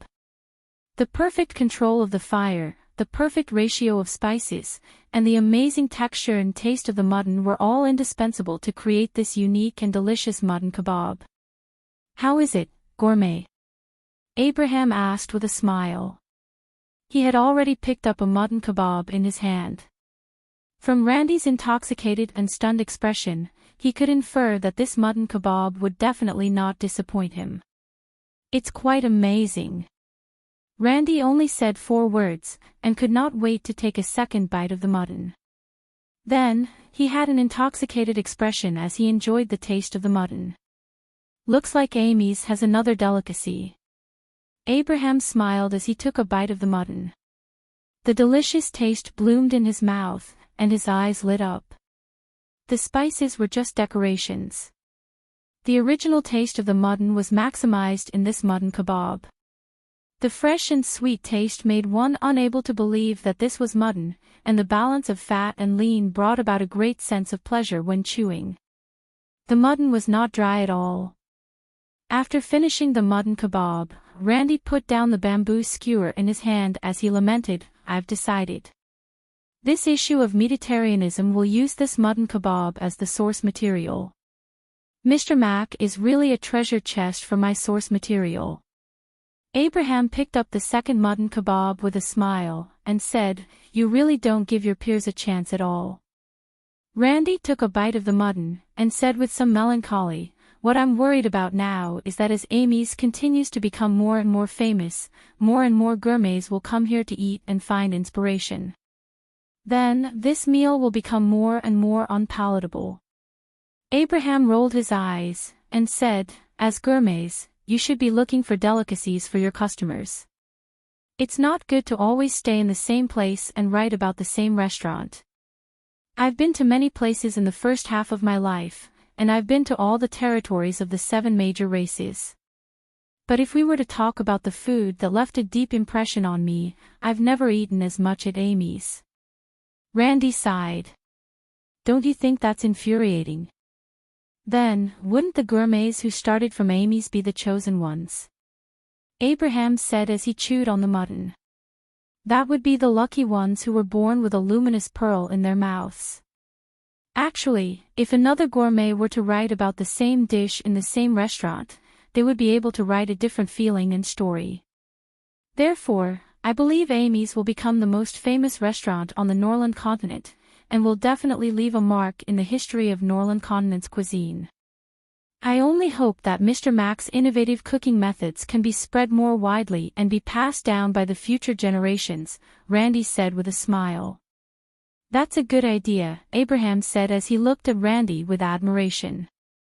"Laura, look at that black swan swimming in the lake. Doesn't it look like Mr. Mac's roast duck?" "Your Highness, that's His Majesty's favorite goose," Laura said helplessly as she looked at Vanessa, who was leaning against the railing, with pity and helplessness in her eyes. The royal father won't let me go out after tricking me back. I'm going to turn his favorite goose into a roast duck," Vanessa said through gritted teeth. She grabbed a handful of snow and threw it at the black swan. The snow scattered in midair and fell into the lake, scaring the black swan so much that it swam in the opposite direction. He. Look at that stupid goose." Vanessa laughed happily as if she had vented her anger. "Your Highness, there will be a lot of people following us if we leave the palace now. His Majesty won't let you go to Chaos City, so let's just stay in the palace," Laura said softly. "No. Amy's is my destiny. I will never give up on leaving the palace." Vanessa shook her head firmly. Chapter 17:13. "But, you don't have to worry. I will stay here for a while. When Royal Father relaxes his supervision of me, we will escape." Vanessa smiled proudly. "During this time, I have decided to start submitting articles to gourmet journals." "Huh? You intend to become a gourmet?" Laura was a little surprised. Vanessa nodded, and seriously said, "I am a woman who has read all the gourmet journals. I am familiar with all the adjectives and routines. I intend to write about my 49-day trip to Chaos City in the truest way possible as a memento. But, if His Majesty knows about this, I wonder if he will agree. After all, it would not be good if the Empire's commoners knew that you had left the palace, Laura said worriedly. Then. Vanessa pondered for a while, and her eyes lit up. Then I will give it a pen name. Let's call it Windsor. That's pretty good. Although it's only missing a word, I don't think anyone would think that it was you who wrote it. Laura nodded as she heaved a sigh of relief in her heart. As long as the princess was not busy coming up with all sorts of plans to escape the palace every day, she would be a little more at ease. Vanessa nodded, and excitedly said, "Very good. Then, let's start from escaping the palace." The mutton skewers are very popular with many customers. Many of them swore that they would never eat mutton, Mia said with a chuckle as she came in with a stack of plates. The law of good smell is never outdated. Meg smiled. Who wouldn't love such perfect mutton skewers? That's weird. The mutton skewers we had today are even better than yesterday's. Boss, did you make improvements to the mutton skewers in your dream last night? Gina asked Meg perplexedly. Everyone in the kitchen was also looking at Meg curiously. Everyone had eaten mutton kebabs for lunch today, and it was completely different from the mutton kebabs they had last night. Even though the mutton kebabs from last night were already very delicious, the mutton kebabs today had reached the pinnacle of deliciousness. Perhaps I was inspired today and made some improvements, Meg said with a smile. There was no such thing as luck in this world. He had gone through thousands of times of continuous practice to obtain this perfect kebab. However, the reason behind this was hard to explain. How pretentious. Two tiny words silently floated through Meg's mind, but because it happened so quickly, Meg didn't notice. Boss, you are too awesome. Gina looked at Meg with starry eyes, her face full of admiration. Meg smiled casually. Last night, during the process of continuous failure, he really wanted to hack that broken system.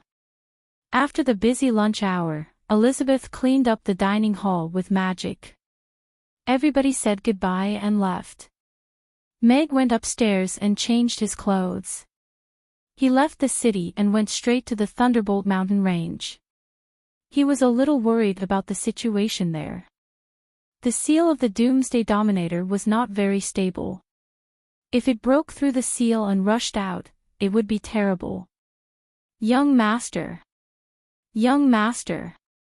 Miss Shirley from Mamie Restaurant has appeared again. A servant exclaimed agitatedly as he scrambled into a lavish bedroom. Constantine, who was lying on the bed with a sallow face, suddenly sat up in shock. He stared at the servant and said excitedly, You are talking about Miss Shirley. It's her. It's really her. I saw her appear at Mamie's with my own eyes. The servant nodded and said with certainty. Quick, help me up. Cough cough. I want to go to Mamie's now. Constantine grabbed the edge of the bed and was about to get up. His body was trembling. Young Master, it's useless for you to go now. Mamie's has already closed.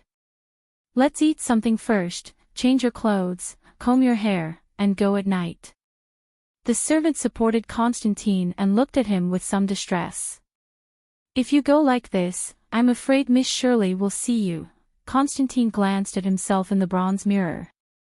He used to be handsome, but now, he had become a sallow, skinny, and unshaven uncle. Even he felt disgusted with himself, let alone Miss Shirley. I want to eat something. Go and get something. Constantine sat down on a stool with the help of the servant. His eyes lit up. Then go and get a hairdresser. I want to change my style. All right, please drink some water and wait for a moment. The servant happily poured him a cup of water and then ran out the door. He first went to the kitchen to prepare a sumptuous meal for the young master. Then, he ran all the way to the master's courtyard. Before he even entered the door, he shouted loudly, "Master! Master! Young master has eaten. Young master has agreed to eat." Kurt, who was flirting with the servant, quickly retracted his hand. However, after hearing what the servant said, he also got up happily. He looked at the panting servant and said, "Has this unfilial son finally thought it through?" "No. It's that Miss Shirley. She's back." The servant stuttered as he was out of breath. "Vile spawn. Vile spawn." Kurt smashed the teacup next to him. He was so angry that his face turned red. "Say, how many boyfriends have you had? 5? Or 6? I'm not too sure. How many exactly?" "None. TSK, so miserable." "Hee, stop fooling around." Angela pulled down the brim of her hat and pretended to look at the scenery from afar. She was actually eavesdropping on the conversation of the two succubi who were giggling beside her. It had been a few days since she came to Chaos City, and this was the first time she came out to get close to her own kind. However, the situation was different from other places. The succubi in Chaos City were also protected by the law, and were not bullied or enslaved. Hence, she did not choose to go up to them directly to reveal her identity. Instead, she chose to get close to them and eavesdrop on them. "I didn't expect the succubi in Chaos City to be so pure. They haven't even had a boyfriend before. Seems like their lives are indeed very pure," Angela thought to herself, feeling gratified. "You didn't like that young master from the Becerra family yesterday. Don't say that. That fellow is even worse than the previous ones. I didn't even feel anything, and he ended it. I dumped him straight away. Sigh, don't have such high expectations. It's not easy to find such a rich young master. Earn more money now so that you can find an honest man in the future." "Why do I have to find an honest man? They didn't even provoke me. People like us should find a scumbag to play with each other's feelings and love and hate each other. That's what we call an equal match. Sister, I like your character. Let's go. Let's go to that tavern to fish for rich men today." Angela watched as the two succubi swayed their slender waists and walked away. She was alone in the wind.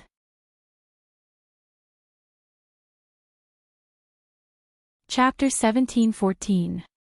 It's been a while since I went to Mamie's for dinner. I wonder if Mr. Meg will like this. Gloria looked into the mirror and compared which pair of earrings to wear. She blushed and glared at herself in the mirror. I only went to look for him to discuss the cooperation in the textile industry. That's all. The girl I love is right in front of me, but she's dressing up for someone else. Who can understand this pain? Camilla lay on the roof as she looked at Gloria, who was mumbling to herself in the room, and clutched her chest with a pained expression. No, I can't just sit here and wait for death. I have to do something. Camilla pulled herself together and walked back and forth on the roof. Suddenly, her eyes lit up and she said to herself, "The gift I gave last time was a failure. I'm going to try again this time. Since Miss Gloria likes to make clothes, I'll make one for her myself." Yes, that's it. Camilla looked at Gloria, who was getting ready to go out, and couldn't help but imagine Gloria wearing the clothes that she had made for herself. She would definitely be very touched then, and be successfully captured by him. I'm so smart. Camilla smiled proudly. She looked at Gloria again and disappeared into a cloud of black mist. Was there something just now? Gloria turned around to look out the window with a puzzled expression, but there was nothing outside. It's still early. Let's go to the factory first. The last batch of winter clothes should be ready. After a while, when the weather warms up, we'll have to start the spring clothes. We have to start the production early. Gloria put on a down jacket and opened the door. Mars, who was waiting at the door, took her bag and reported to her as they walked. After Cyril was put into hiding because of the previous incident, Gloria was seen as a strong candidate to be the successor of family Moreton. What followed was even busier work and stricter public opinion. When Cyril was no longer her opponent, she began to compare herself to Mrs. Hill, who was also the eldest granddaughter of the family. They were of similar age, the same successor, and even their appearances were comparable. The comparison between the two was always a topic of discussion. "Is there anything going on with Cyril lately?" Gloria asked casually as she boarded the carriage. Cyril, on the other hand, stayed at home obediently. He went to Master's place every day to greet him in the morning and at night. But Madame Aviva and Miss Hurdy and Miss Hurney have twice complained to her ladyship about the limitation of their monthly allowance. Mars answered. This time, he knows that it's his wife and daughter's turn to cause trouble. However, no matter how much grandmother dotes on them, without grandfather's approval this time, I'm afraid their restrictions won't be lifted for a while. Gloria laughed with a hint of mockery. Back then, their family allowance was less than 5,000 copper coins. As long as our cooperation with Mr. Meg goes smoothly, you can revitalize family Moreton's textile industry and take it under your wing like Suede. Even if there are any changes in the succession of the family in the future, with these two industries, you will be able to establish your own business. Mars was looking at Gloria with a hint of approval in his eyes. Even though his young mistress had started out much later than Miss Shear, all of the decisions she had made after making up her mind to enter the business world had left him in awe. Suede's potential was limitless, and the cooperation with Mr. Meg's textile factory could be a catfish that could disrupt the entire Norland continent's textile industry. I will hold on tightly to what belongs to me. At least, I won't let it fall into their hands. Gloria smiled as she brushed a strand of hair that fell in front of her eyes. She lifted a corner of the carriage curtain and looked out, allowing the cold wind to blow on her face. How's the situation? Meg asked as he appeared in the underground palace, and looked at the people who were studying the seal spell formation. Whoa! Barbara, who was drawing seriously, was shocked. She almost jumped on the spot as she stared at Meg, who had appeared in the cave without her knowing. The seal is weakening. At this rate, we only have 7 days left. If we can't strengthen the seal in these 7 days, it is very likely to break through the seal, Irina said with a serious expression as she walked up. Alex, I have good news and bad news. Which one do you want to hear first? Crassus looked at Meg, and answered his own question with a smile before Meg could speak. The bad news is that we haven't figured out what's going on with this spell formation. The good news is that this little girl is quite capable. She has already helped Novan understand most of the spell formation's meaning, but whether she can successfully strengthen the seal in 7 days depends on luck. He's Alex. Big sister Irina's man. He's quite good-looking. Barbara looked at Meg in surprise. This was the first time she saw Alex without a mask. He was different from the old-fashioned person she had imagined. Well done, little girl, Meg said to Barbara. This girl didn't let him down. I'm Barbara, not some little girl, Barbara said seriously as she stood up straight to make herself appear taller. All right, little girl Barbara. Thank you for your hard work, Meg said with a smile. All right, that's it. Barbara rolled her eyes. Anyway, she couldn't put up a strong enough resistance in front of such a powerhouse. She could only continue to analyze the spell formation silently. After knowing the importance of this seal spell formation, she had already shouldered the burden of saving the world. This was much more exciting than serving dishes in the restaurant. Hence, even though analyzing thousands of runes was a very boring and tedious task, she was still very motivated. Meg walked around the seal. Perhaps it was because he had slashed that octopus monster the day before, but ever since he appeared in the cave, the octopus monster's eyes were fixed on him. It was also waving those thick tentacles angrily. If it wasn't for the seal, it would have long entangled him. Stop looking. I've already used your octopus tentacles to make teppanyaki octopus tentacles. They taste pretty good, Meg said with a smile. Yeah, the octopus monster was instantly enraged. Countless tentacles slapped towards Meg crazily, causing the seal spell formation to flicker as if it would be smashed apart at any time. Ding! Unknown creature detection result has been generated. Would the host like to receive it now? Just then, the system's notification sounded in Meg's mind.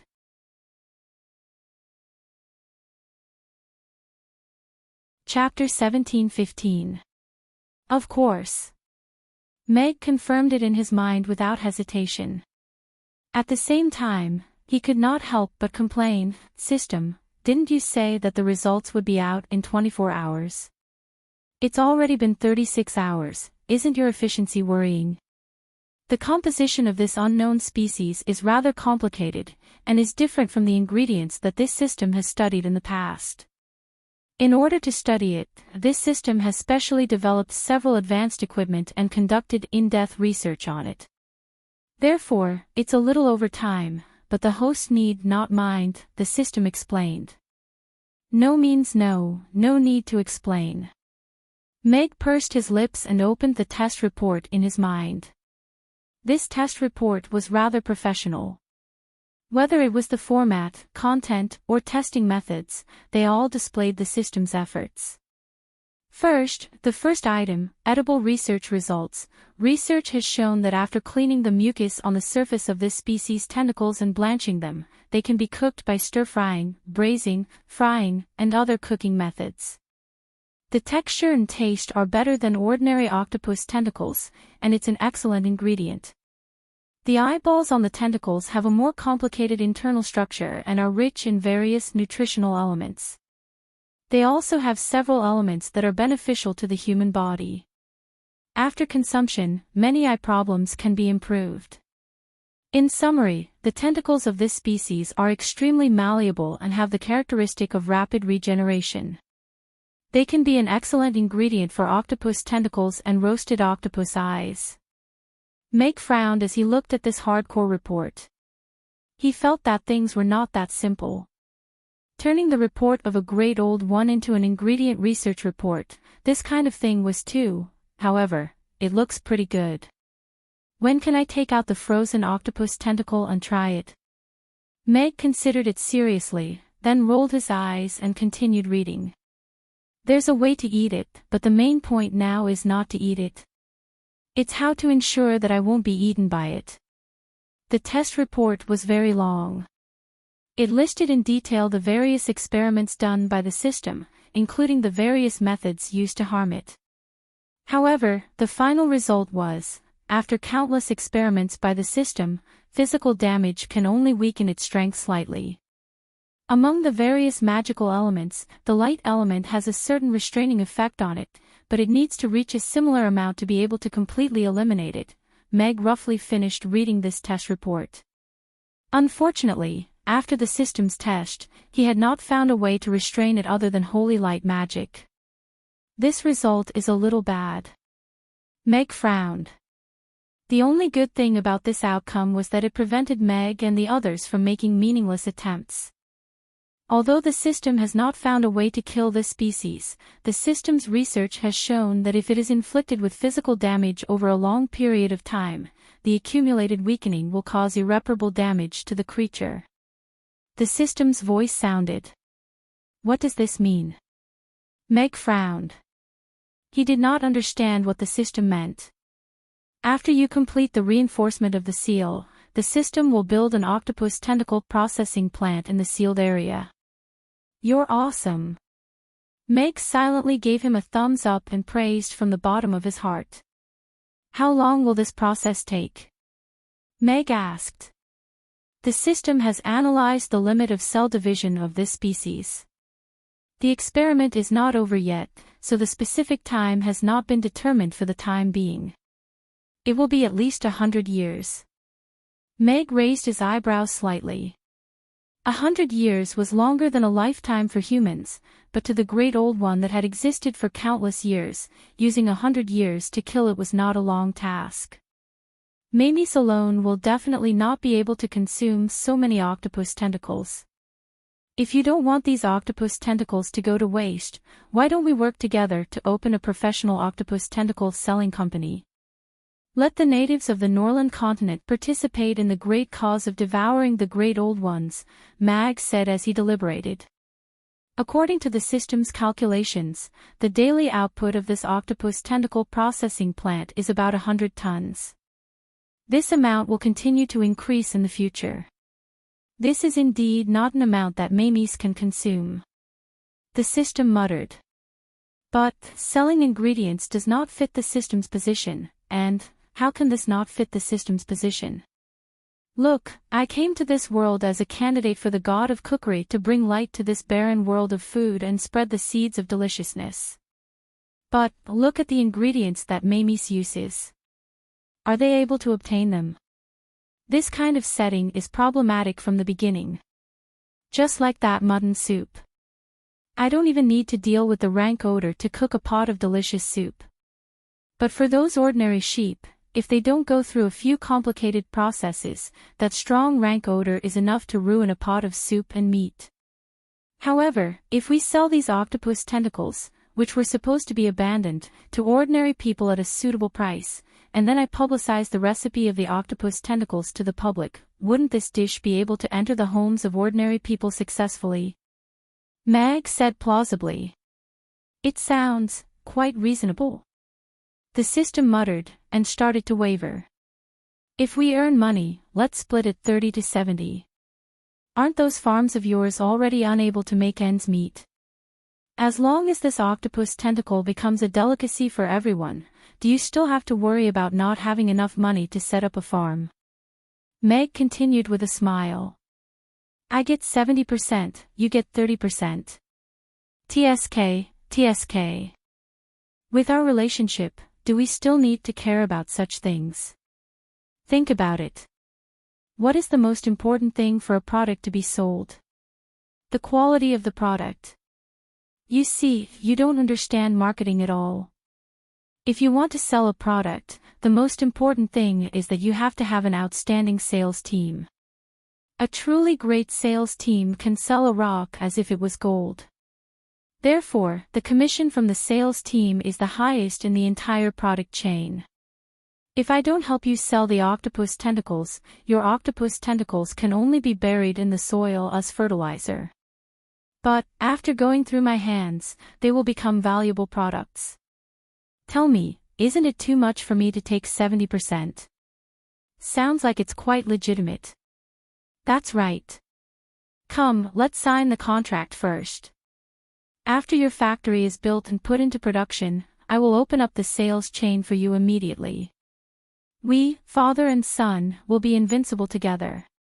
All right, all right, all right. Meg successfully tricked the system into signing the contract, and then left the underground cave with Irina. He was happy to promote the octopus tentacle series of dishes to improve the quality of life of the Norland continent's people as a whole. He could also earn money at the same time, so why not? Although the system had already agreed to help weaken the power of the great old ones through cutting, 100 years was too long. He couldn't pin all his hopes on the system's octopus tentacle factory. He still had to think of other ways. Normal methods have no effect on this octopus monster. Only your holy light can cause some damage to it. But, with your current power, you can't kill it completely, Meg said to Irina after leaving the underground cave.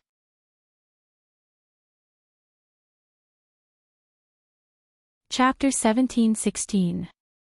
This is the conclusion you came up with after studying that octopus tentacle? Irina looked at Meg suspiciously. Yes. In view of the fact that it's difficult for you to increase your current strength, I've decided to eat it. Meg nodded seriously. You want to eat that fellow? Irina's delicate brows furrowed. She felt disgusted at the thought of that sticky octopus monster with eyes all over its body, let alone eating it. Yes. After my experiments, this octopus monster's tentacle is actually a very excellent ingredient, and it has the characteristic of being able to grow again. The first batch of tentacles may not taste as good, but the newly grown tentacles will taste very good, and it will be far more delicious than ordinary seafood. Meg nodded. The system used that section of tentacle to cultivate a semi-finished grade Armageddon, and used it to conduct a large number of hardcore experiments. So, you've already eaten it.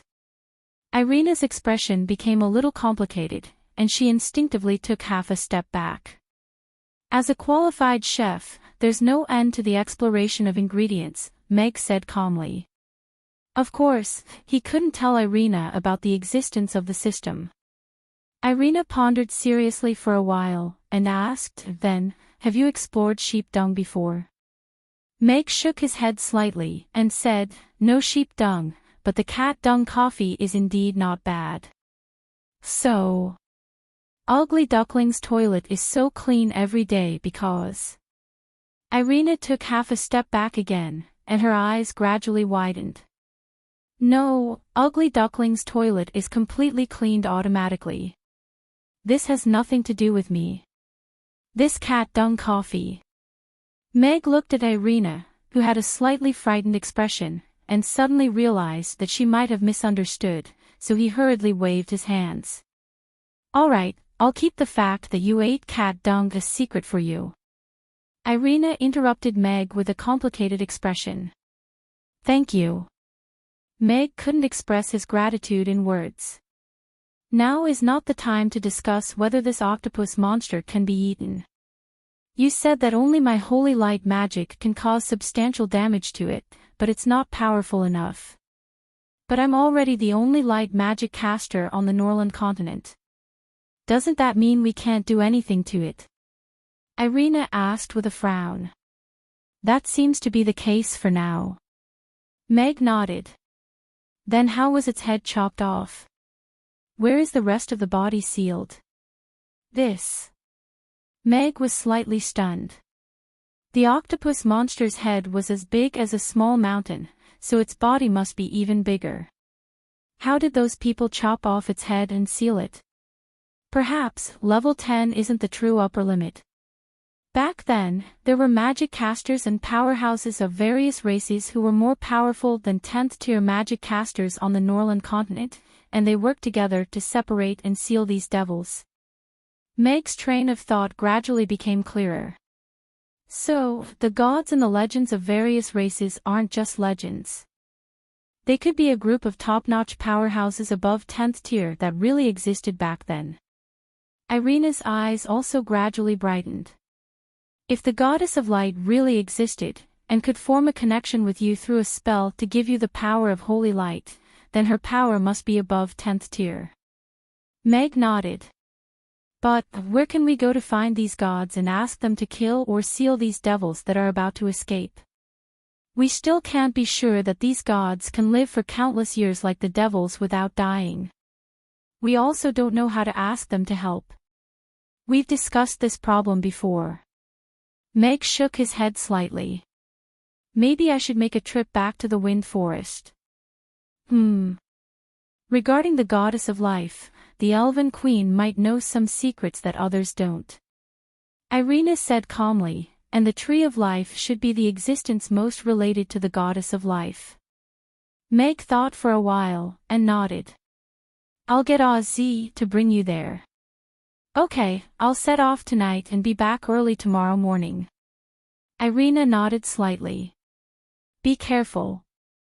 Helena hates you the most now, Meg said. If there's a chance, I want to slash her with a knife. Irina made a knife hand gesture. Meg returned to the restaurant, poured himself a glass of water, and sat by the window to think. Working hard to find the ancient gods was one way, and how to break through the 10th tier limit was another way to save the world. Of course, his top priority now was to restore his power to 10th tier, and then think about how to break through 10th tier. System, I think this main mission is a bit off track. I'm just a candidate for the god of cookery. Why did the mission of saving the world fall on me? Can you correct the normal development of this world, such as getting rid of those superfluous great old ones so that I can focus on being a good chef again? Meg complained in his mind. The host's request is not within the scope of this system's functions, the system replied calmly. Why don't you ask your superiors? If this world is destroyed or falls into war, then I won't be able to complete the ultimate mission of spreading delicacies properly. Meg continued to bluff. In order to not be questioned by my superiors, this system will never do such a thing. Do you think I have a gigolo? The system said rather proudly. You don't, but I do. Isn't it just a gigolo? I'll buy it for you. Hee hee, sorry, your gigolo can't enter the Forbidden City. Meg was a little confused by the system's answer. That's all you need to know. Otherwise, this system might be dealt with too. Before Meg could ask, the system had already covered his mouth. Meg frowned slightly and realized that things were not simple.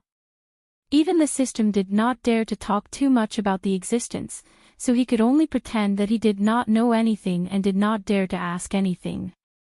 Of course, the plan of getting a higher-level existence to eliminate the great old ones fell through. This system was not of much use. Not long after, Camilla and the others came to the restaurant one after another, and the busy business hours began again. Young master, look, isn't that Miss Shirley? The servant whispered as he supported Constantine. Don't support me, I can do it myself. Constantine shook off the servant's hand and stared at the beautiful girl standing behind Meg at the entrance of the restaurant with teary eyes. That was the girl he missed day and night, and he finally saw her again. Complicated emotions surged in his heart. He wanted to rush over and hug her tightly, and then tell her how much he missed her. However, the self-cultivation of a gentleman made him try his best to maintain self-control. He tidied up his clothes. Although they did not fit him well due to his sudden weight loss, they still did not cover up his temperament. He slowly walked forward with the group and finally stepped into the restaurant entrance. He stood in front of Shirley and suppressed his excitement as he looked at Shirley with deep affection. Constantine's story had recently become a much-told story in Mamie's. This licentious young master had successfully washed his name clean and became the affectionate prince that everyone praised. Today, the male and female leads finally met again. Many people looked at this scene with anticipation.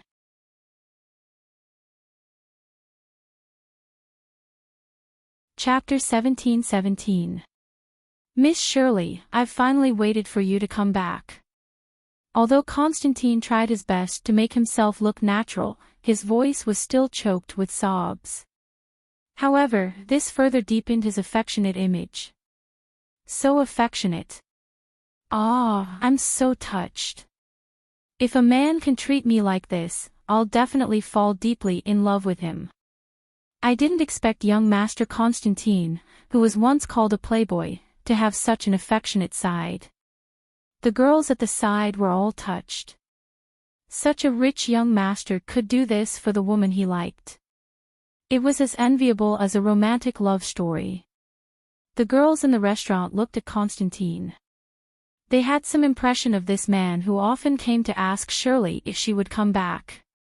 Shirley looked at Constantine. Her beautiful brows furrowed slightly. She asked in confusion, "You are?" The restaurant suddenly fell silent. The girls who were waiting for the two of them to get married widened their eyes. They looked at Shirley in disbelief. The men looked at Constantine sympathetically. This was the most unfortunate thing for a man. Yes, although Constantine appeared to be very affectionate and even looked haggard because of her, he was a very bitter man. But what no one would have thought was that he was not only a bitter man, but also a sad man. Shirley actually didn't know who he was. So all this time, he had been getting thinner and thinner because of her. He had become so pitiful because of her. It was just one-sided love. She didn't even know about it. She didn't even know he existed. Too tragic. Meg sighed. He wasn't too surprised by this result. Some people like to be infatuated and moved by themselves. They didn't consider the actual situation at all. They always thought that they were Liang Shanbua, and the other party had to be Zhu Yingtai. They thought that their one-sided love was great.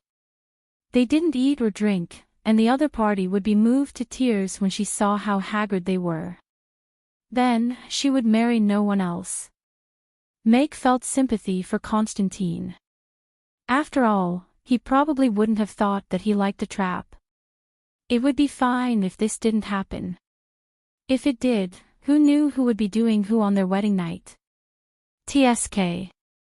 The stillness in the air and Constantine, who looked as if he had been struck by lightning, made the atmosphere a little strange.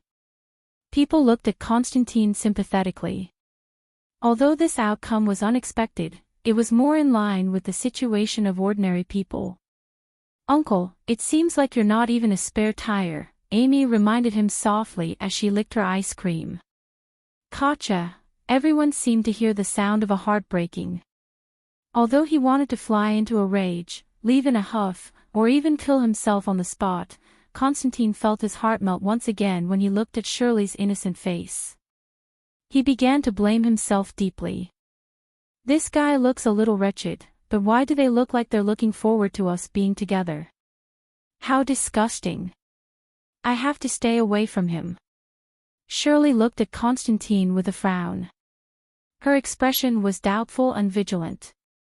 How could I scare Miss Shirley? None of this was her fault. She's so cute, she should be taken good care of. Constantine blamed himself in his heart.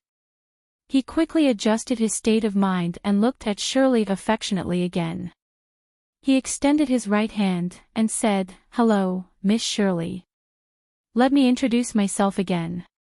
I'm Constantine." Oh, Shirley glanced at his hand and answered indifferently. "It's all right. All pretty girls have their own personalities, let alone Miss Shirley. At least this time, she should remember my name." Constantine retracted his hand awkwardly, but he quickly thought happily in his heart. It's all right. Pretty girls all have their own personalities, not to mention Miss Shirley. A bootlicker has nothing. Meg looked at Constantine with pity. Some people just didn't cherish what they could get easily, but couldn't let go of what they couldn't get. Constantine's little episode didn't dampen the customers' enthusiasm for the food. After Constantine took his seat, the line continued into the restaurant and began to order. "Young master, you've improved a lot. This must be Miss Shirley's test for you, and you accepted it calmly. You must have left a very gentlemanly and beautiful impression in her heart." The servant sat down across from Constantine and smiled as he looked at Constantine's expression. "Now that you mention it, it does seem to make sense." Constantine's eyes lit up, and he nodded thoughtfully. "Yes, so you must eat well to nourish your body and regain your former masculinity. Otherwise, Miss Shirley might not be interested in you," the servant said with a smile. The servant hurriedly said with a smile. He secretly wiped his sweat. Luckily, his young master didn't seem too smart when it came to Miss Shirley. If he went back and couldn't think straight because of this, he would definitely be skinned alive by his master. "You're right. Such a body is indeed not worthy of Miss Shirley." Constantine nodded. He flipped open the menu and scanned it. Then, he said, "I want to order a helping of Buddha jumps over the wall, a helping of spicy cicada monkey, a helping of red braised pork, and a helping of black pepper steak." "All right, I'll order it for you later," the servant replied with a smile. The servant replied with a smile. This was the first time the young master had taken the initiative to eat more during this period. It was really a good start. There are a lot of people as usual. Gloria got down from the horse-drawn carriage, and lamented when she saw the long line at the door. The charm of delicious food is irresistible, just like Suede's clothes, Mars said with a smile. Yes. Not only can Mr. Meg satisfy women's taste buds, but he can also design clothes that make them go crazy. What a magical man. Gloria nodded in agreement. Yes. Mars glanced at Gloria with a smile on her face. Let's go. If we're any later, we might not be able to get in tonight's queue. Gloria quickened her pace, and walked towards the back of the line. Mars caught up with her, and asked softly, I've brought you the reports for the past few days. Do you want to look through them when you're in the queue? No need. I'll look at them when we get home. Gloria shook her head slightly, and said with a smile, Isn't it interesting to line up at Amy's? Mars glanced at the middle-aged man who was arguing over which was the king of roast beef kebabs or mutton kebabs. He put away the documents with a smile. It was indeed not suitable to look at documents in such an occasion, but it seemed like Miss Shirley would have to stay up late again tonight. Book House Reading Website.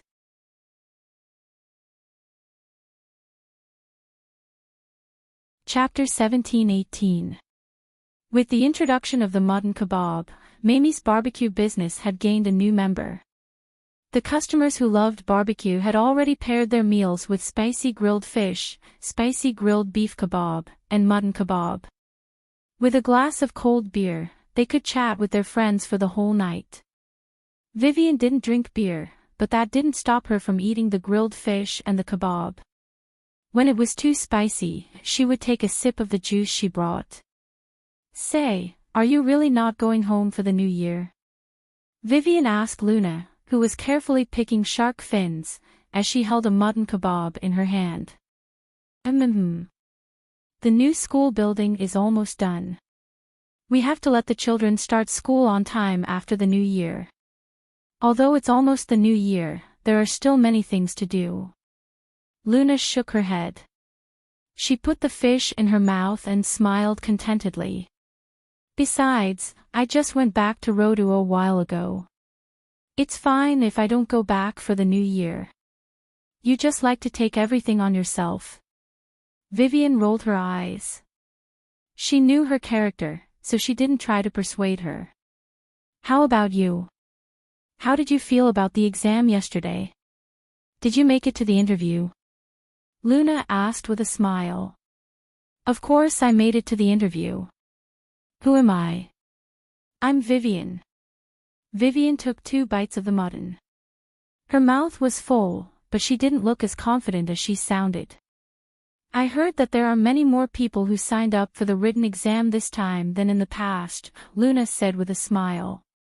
But the number of people who were admitted is also many times higher, Vivian emphasized. Because of the expansion, Chaos School recruited more than 100 teachers this time. The number of people was more than in the past 3 years. I'm just kidding, Luna said with a smile. Vivian suddenly leaned forward and whispered, speaking of which, have you made any progress with Mr. Mack recently? What progress? Luna blushed. She glared at Vivian and said, don't talk nonsense. Mr. Meg is a righteous person. I didn't say he's not righteous. But you still have little boss to keep in touch. But is the end of term performance in 2 days? Didn't you find a chance to talk about the gala? Vivian continued, unwilling to give up. Mr. Meg should be there. Luna glanced in the direction of the kitchen. Perhaps it was because Mr. Meg was too busy, she rarely saw him recently. That's great. This is an opportunity. After the party is over, you can, grilled fish can't shut your mouth, can it? Luna scoffed as she placed a large piece of grilled fish into Vivian's bowl. All right, I'll eat my fish obediently. I won't worry about our teacher Luna. Vivian shrugged and continued to eat her fish. Luna looked over Vivian's shoulder and saw the busy figure in the kitchen. That well-defined side profile, that slender and muscular figure, and that smooth and fluid movement, sorry. Luna suddenly realized that her gaze was too direct and intense. She hurriedly withdrew her gaze and lowered her head to eat, but her face was still very red as if it had been burned. Vivian glanced at Luna, and a faint smile appeared on her face. She said she didn't like it, but she clearly liked it very much. Teacher Luna, you came to eat grilled fish with big sister Vivian. Amy walked over to Luna with Ugly Duckling in her arms with a smile. Yes. Luna looked up at Amy with a gentle smile. She patted Amy's head and pinched Ugly Duckling's chubby cheeks. Little Amy, long time no see. I'm sorry, but I don't know where my teacher went recently, so I didn't go to school. I'm learning magic from Big Sister Cece at the magic potion shop next door. Amy shrugged with a resigned expression as she said, teachers these days have all learned how to skip classes. Luna and Vivian were both amused by Amy's animated expressions and actions. Little Amy, let me hold your fat cat. I've never held such a fat cat before. Vivian looked at Ugly Duckling in Amy's arms with a covetous expression. Meow, Ugly Duckling turned its face away and rolled its eyes at her with disdain. Wow, it's so cute when it rolls its eyes. Vivian's eyes lit up. Big sister Vivian, do you like Ugly Duckling? Amy looked at Vivian with a skeptical expression. That's right. Vivian nodded and looked at her expectantly. Every time she came to eat, this adorable fat cat wouldn't even look at her. However, the more it acted like that, the more she wanted to hold it in her arms and give it a good hug. It was a round, fat cat with a body of unique golden fur. It was so adorable. All right, I'll let you play with it for a while. Amy handed Ugly Duckling over. Wow, it's so soft and warm. Vivian carefully picked up Ugly Duckling, and she felt as if she were holding a soft and warm pillow. Its golden fur was even softer than the finest mink fur, and she felt as if her heart were about to melt as she held it in her arms. She could only hold it carefully against her chest. Meow, Ugly Duckling was initially a little reluctant, but it rubbed its head against the girl's soft chest with an apologetic expression as it squinted its eyes and meowed. You're even worse than a cat. The surrounding men all looked at it with mixed emotions. Wow, it's so cute. Vivian put on a motherly smile as she hugged Ugly Duckling's chubby face and kissed it on the forehead. Ugly Duckling suddenly opened its eyes and stared at Vivian with a horrified expression. It then slowly turned toward Amy with an innocent expression, as if it had just been violated. I'm being despised by a cat again. Vivian blinked. Big sister Vivian, do you like it? You're just lusting after its body. Amy took Ugly Duckling back from Vivian's arms and wiped its forehead with her sleeve as she consoled, It's all right, Ugly Duckling. Even if you lose your virginity, I won't despise you. You're still my Ugly Duckling. Teacher Luna, enjoy your meal. I'm going to go play now. Amy waved at Luna before leaving with Ugly Duckling in her arms. Did you see that cat's expression? That was an expression of shock and disdain. I, Vivian, gave such a precious maiden's kiss, and I was despised by a cat. Vivian looked at Luna, who was covering her mouth and laughing uncontrollably with an incredulous expression. Luna finally stopped laughing, and pointed at Vivian's mouth as she said, I think you should wipe your mouth before kissing it. Vivian touched the corner of her mouth, and her hand was immediately stained with some red oil. She immediately lowered her head in embarrassment and continued to eat her grilled fish. Wonderful book room.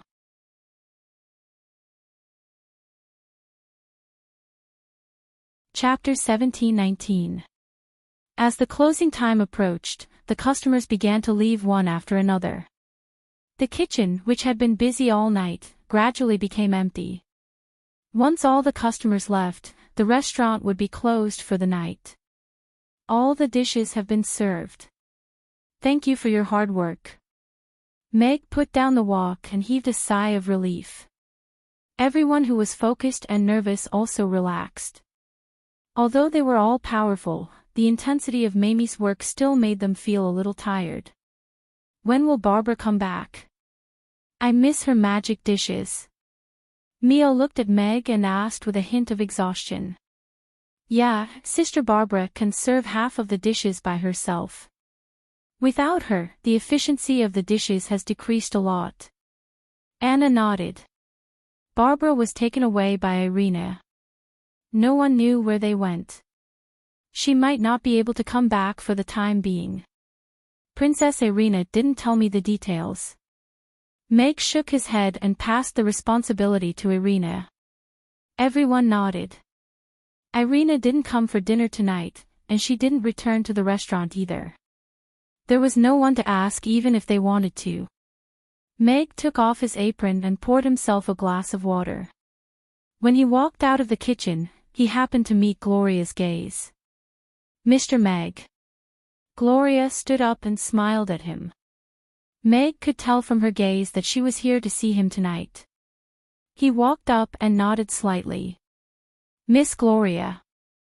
There were only 2 or 3 tables left in the restaurant. There were only 2 or 3 minutes left before the closing time, so they all paid their bills and left. Gloria lowered her voice as she looked at Mag and said, I'm sorry to disturb you after you've finished your busy work.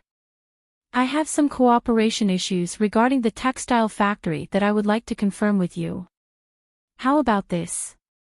Let's talk in the study. They have cleaned up the restaurant and should go back to rest early. Meg said and told Mia and the others that he was going to take a look.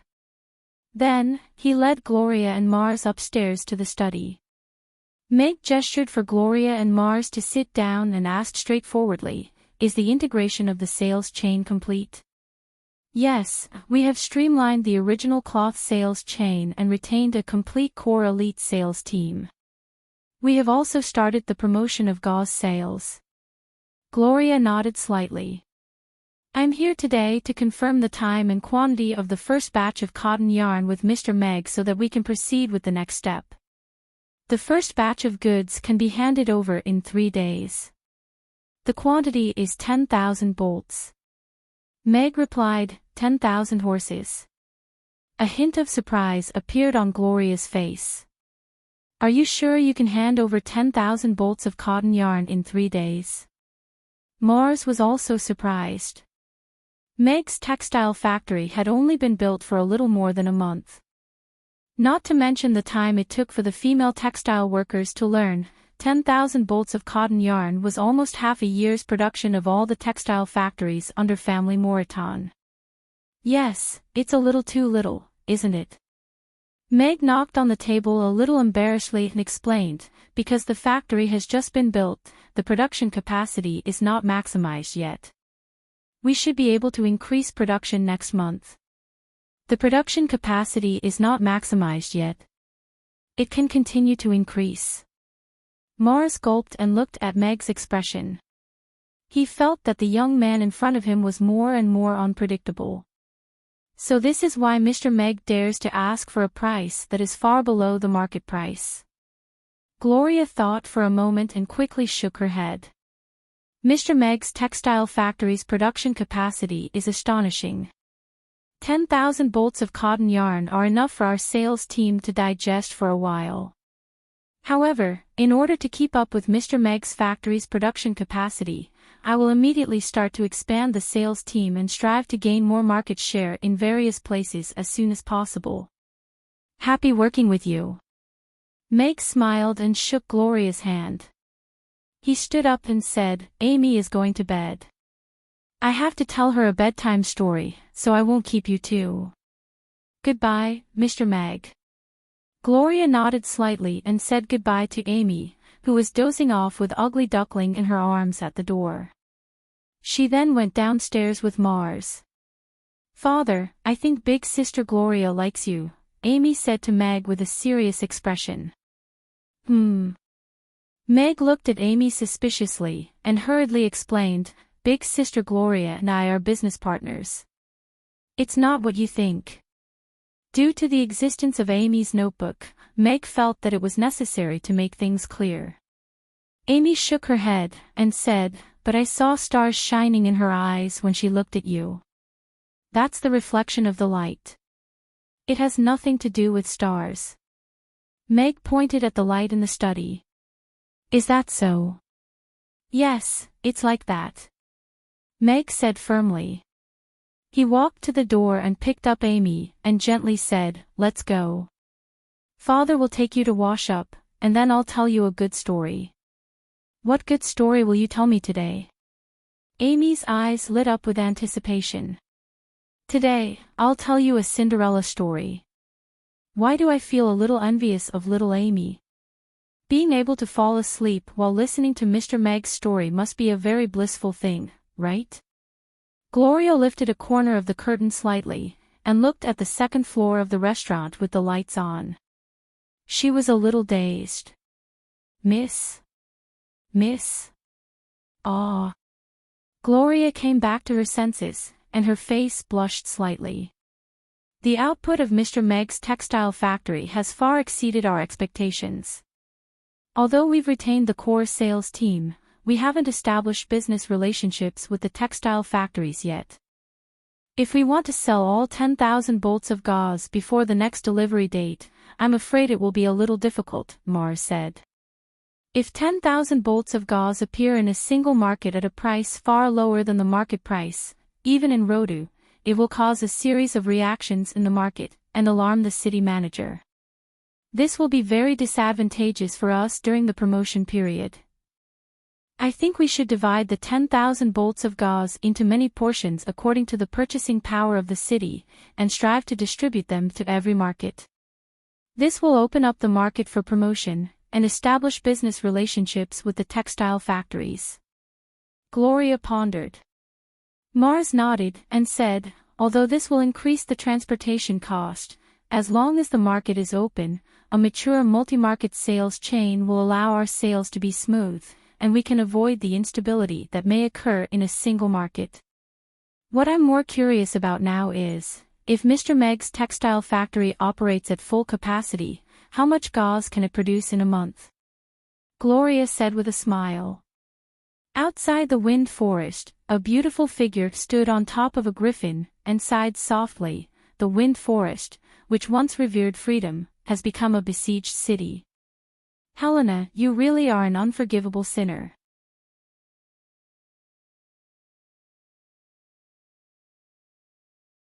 Chapter 17:20. The purple-striped griffin landed in a dense forest silently. Irina walked down the griffin's back slowly. A faint golden light flashed under her feet, and she appeared in the Tree of Life's tree hole that was heavily surrounded in the next instant. The Tree of Life automatically sealed the tree hole after Irina left, and didn't allow anyone to enter, including Sally, who was sitting cross-legged outside the tree hole. "Little tree, I'm back," Irina said with a smile. The glowing branches swayed around Irina happily as if they were welcoming her back. "Keep a low profile, keep a low profile. If that old witch Helena knows I'm back, I'll have to leave again." Irina pressed her hand down to signal the Tree of Life to be quiet. The Tree of Life that was originally happy immediately quietened down. Only a few branches approached Irina and rubbed her hair gently as if to express its joy. "All right, I'll come and see you more often." "Be good," Irina said dotingly as she reached out to touch that branch. After comforting the Tree of Life for a while, Irina said seriously, "All right, now I need you to help me wake up Her Majesty. I need her help with something very important. This concerns the survival of the elven race, or rather, the survival of the entire Norland continent." After the elven queen went into seclusion, there was no news about her. She didn't give any response or instructions even when many major events happened in the elven race. This made people puzzled, and many rumors spread. Some said the elven queen was dead, and Helena became the actual ruler of the elven race.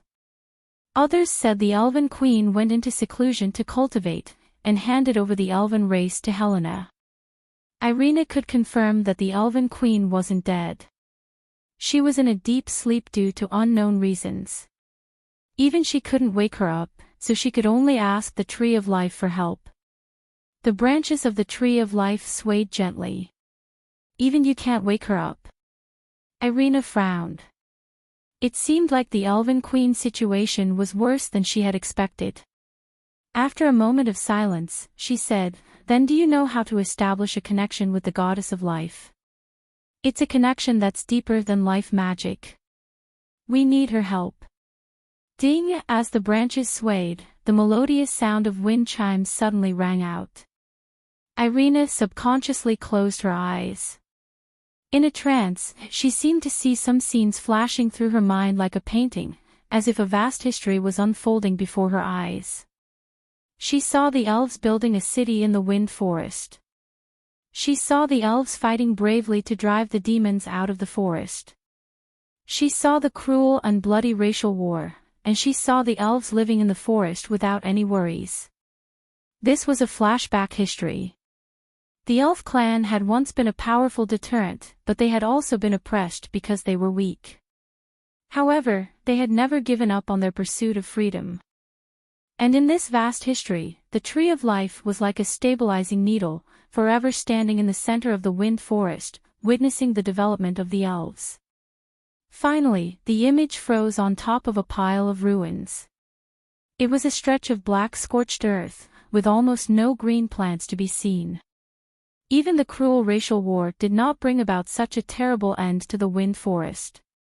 A beautiful elf with long silver hair appeared on the wasteland and planted a seed with her own hands. Irina knew that it was the Tree of Life.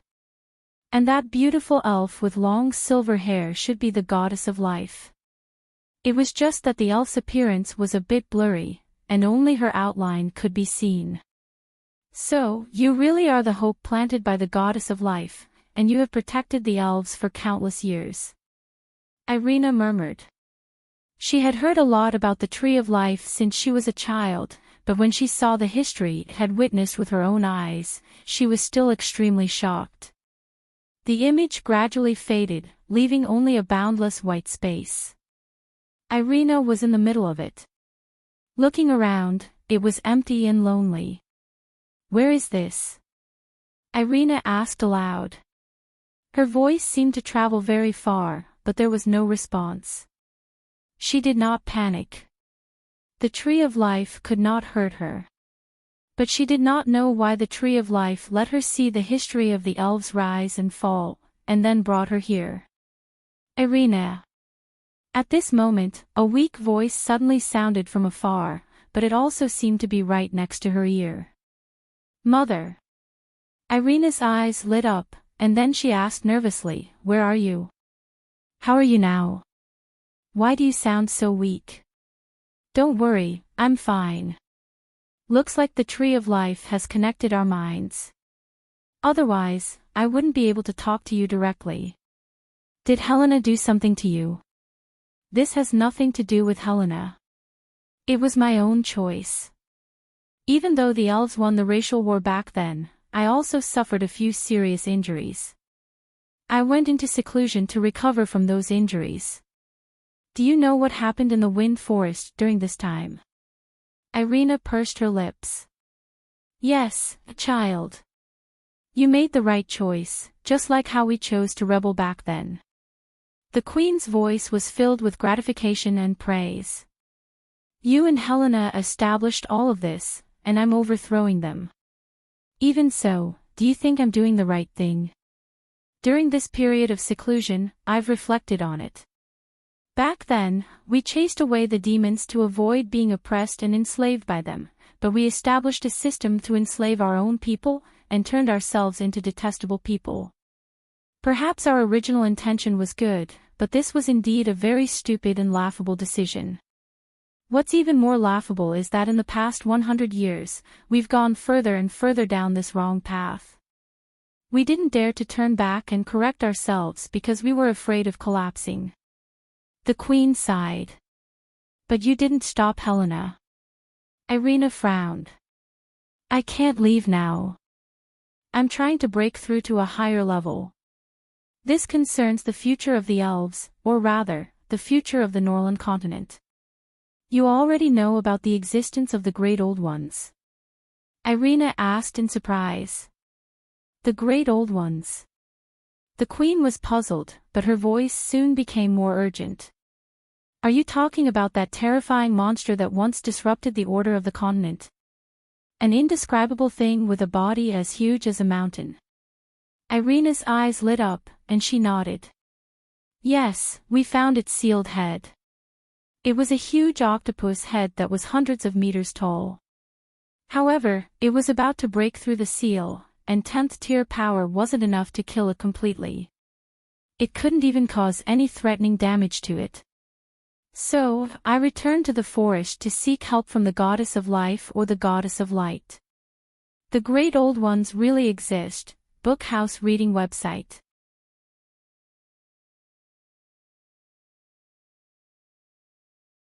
Chapter 1721.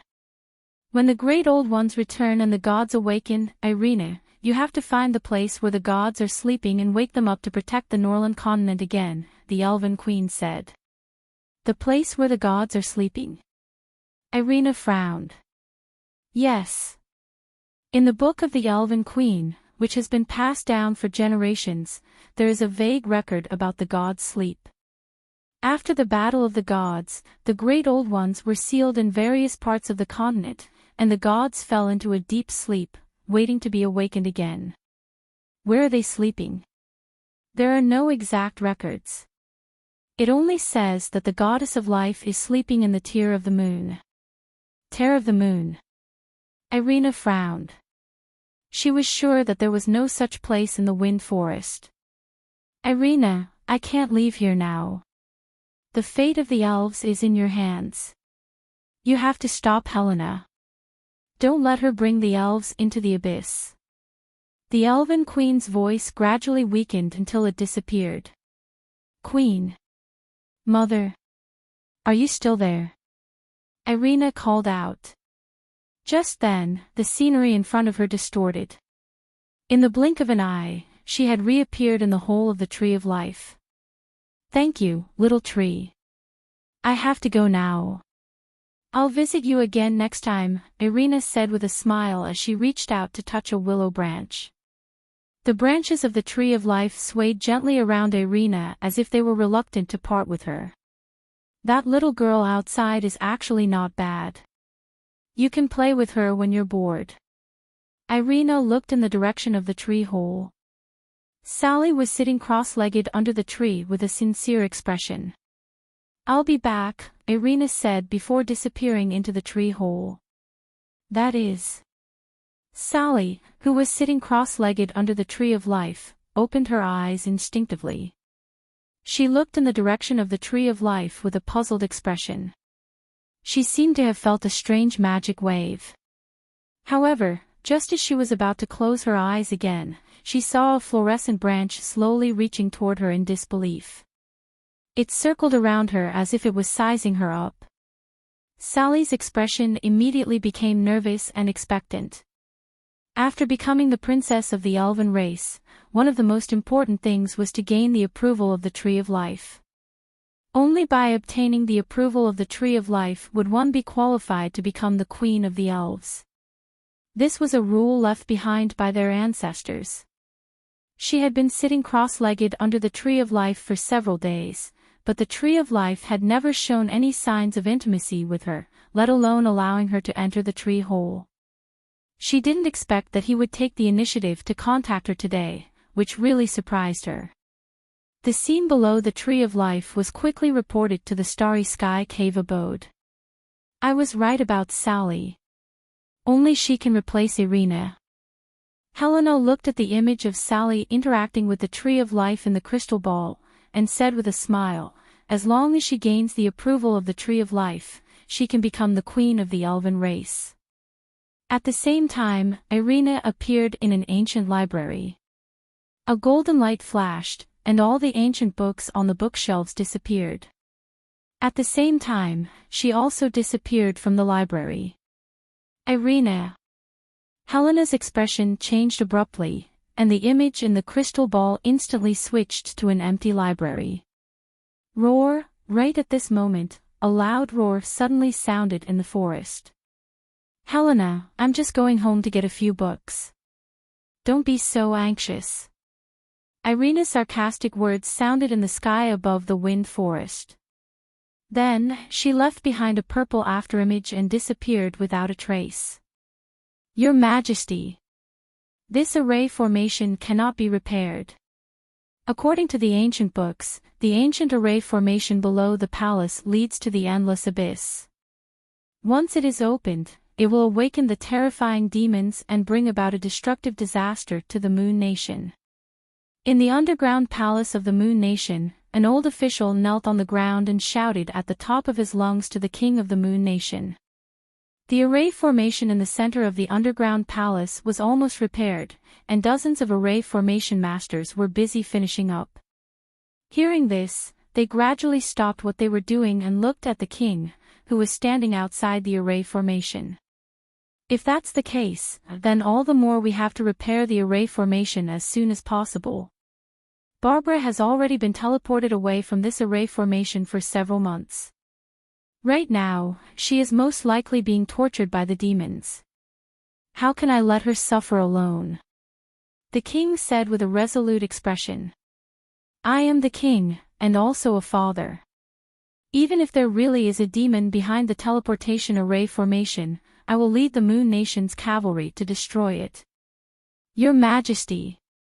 That old official still wanted to say something. I have already made up my mind.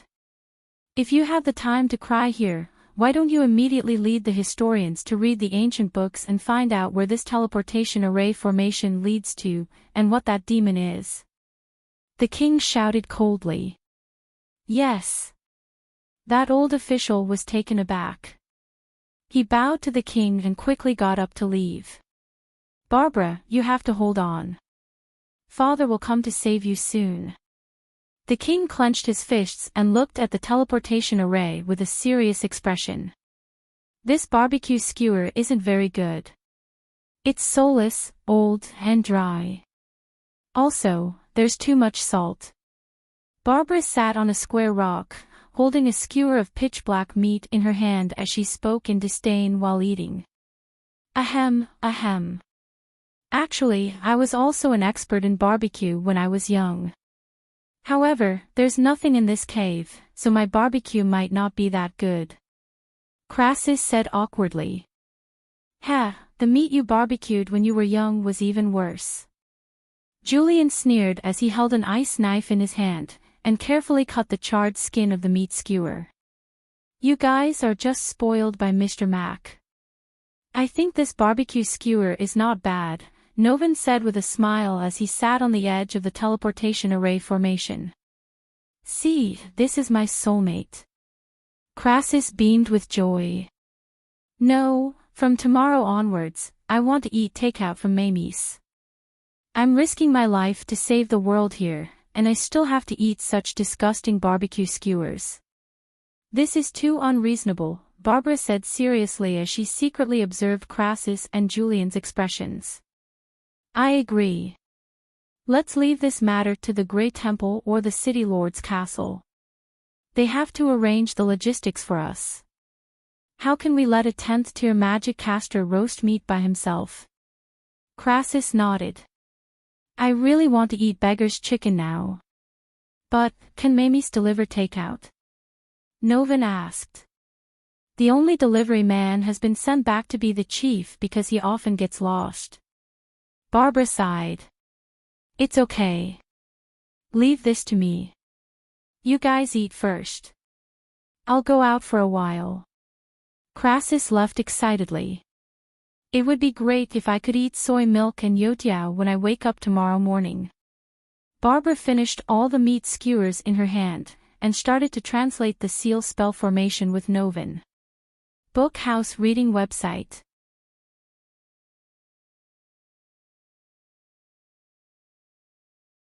Chapter 1722. In the secret chamber of the City Lord's castle. The peace conference is about to begin. Recently, the situation on the Norland continent has changed drastically because of Irina and Alex. The demons and orcs, who were originally in favor of war, have fallen into chaos. The elves, who are neutral, can't even take care of themselves. Currently, only the Roth Empire has retained its full strength. This is undoubtedly good news for us. Roland tapped his finger on the map on the table in front of him. I just received a letter from the dragon tribe today. They've invited us to host a meeting between all the species in Chaos City before the peace conference begins. They hope that we can reach a new peace agreement. Michael pushed a letter with a golden dragon claw imprint toward Roland. The dragons have always been neutral. Why would they make such a request? Roland was shocked. He picked up the letter on the table and opened it. After a while, Roland put down the letter in his hand, and gravely said, "It seems like the dragons already know about the existence of the devil." Michael didn't look relaxed either. He shook his head slightly, and said, "We're still not sure how much they know about this. Instead of calling it the devil, I think Alex's title of the Great Old Ones is more accurate. These terrifying fellows who survived from ancient times used to dominate our world, and they're still trying to break free from the seal and dominate our world again. If those fellows knew how terrifying the Great Old Ones were, they might not want to start a war among the races again just for a little territory. You want them to see that fellow personally." Michael's eyes lit up, but he hesitated again. Roland nodded, and said, "We can host a secret meeting of all the races in advance at the request of the dragons. They might only know the preciousness of peace after experiencing real fear. Only then will they know what kind of terrifying enemy the various races of the Norland continent have to face." Michael pondered for a while, and then nodded. "All right. I'll draft the invitation now, and invite the various races to send representatives to attend the closed-door meeting. Do we still hold it at Mr. Mack's place this time?" Roland asked. "I think he'll agree," Michael said with a smile. After coaxing Amy to sleep, Meg stood in front of the floor-to-ceiling window and looked out with a worried expression. Irina going to the Wind Forest was tantamount to stepping into a tiger's den. Although Ozzy was with her, he was still worried. But with her temperament, he couldn't stop her. "Are you worried about me?" At this moment, a voice suddenly sounded from behind him. Meg was slightly stunned. He turned around and looked at Irina, who had appeared in the room. He nodded honestly. "Tisk, am I that weak? Do you have to worry about returning home?" Irina pursed her lips. "It seems that my worries were unnecessary." There was a smile on Meg's face. Irina probably didn't have a direct confrontation with Helena, so there were no injuries on her body. He then asked, "Did you find anything?" "I didn't find the goddess of life. Little Tree doesn't know how to find her either." Irina shook her head slightly. "But I had a short conversation with the queen. She gave me some information about the gods. She said that the gods all fell into a deep sleep after the battle with the demons. When the demons wake up, they must be awakened to save the world." "Deep sleep? Awaken?" Meg frowned.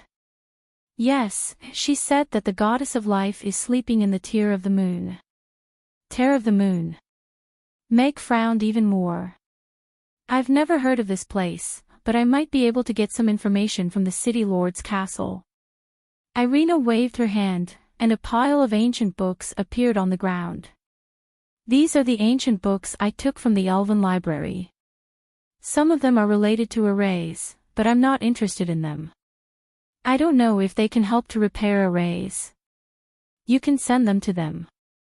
It'll be good if they can help." Meg nodded. "Then I'll make a trip." Irina nodded. With a wave of her hand, more than 10 ancient books disappeared from the ground. Her figure also disappeared with a flash of golden light. "She's really swift and decisive." Meg shrugged and went to take a hot bath. When he came out of the bathroom in a bathrobe, Irina was standing by the window with a glass of red wine in her hand. Do you think it's tiring to carry the rise and fall of an entire race on your shoulders? Irina said calmly without looking back. Maybe. Meg looked at Irina and nodded slightly. That's a very heavy responsibility. It's so annoying. Back then, I tried every possible way to get rid of this responsibility. Irina laughed self-deprecatingly. Suddenly, she turned to look at Meg. But now, it seems like I have to pick it up again. You've already picked it up from the moment you decided to form the Night Elves. Meg looked at her with a smile. This time, I'll carry it with you. How? Irina took a step forward. Her red lips were like wine, exhaling a warm breath with a slight wine fragrance. Meg took a deep breath and reached out to pick up an ancient book behind her. With a serious expression, he said, I'll stay up late to read the ancient books. Maybe I can find some information about the tear of the moon and the slumber of the gods. Idiot. Irina looked at Meg, who entered the study with the book and locked the door. She stomped her feet in annoyance. Who can handle this? Meg leaned against the door and heaved a sigh of relief. He smugly murmured to himself, I almost fell for it. Luckily, I managed to keep my head clear. If I had a second child at this time, I would really be done for. The next morning, while Meg was still preparing for the opening, Michael came. What brings the city lord here so early in the morning? Meg looked at Michael in surprise. Mr. Mac, it's like this. I want to book an important meeting at Mamie's in 3 days. Is that possible? Michael looked at Meg and said with a smile. Important meeting? Meg was puzzled. The peace conference between the races should be 15 days later, and it was impossible for a conference of that scale to be held at Mamie's. Then, what was this important meeting of Michael's? Yes, the city lord's mansion is planning to hold a closed-door meeting between the races in advance to discuss the peace treaty. Michael lowered his voice slightly, and quietly put a secret letter into his pocket. Meg glanced at Michael. It was clear that he had bypassed Dicus to inform him of this important news. After a brief moment of contemplation, he nodded with a smile, and said, all right. In that case, Mamie Restaurant's holiday in 3 days will be reserved for the city lord. End of chapter.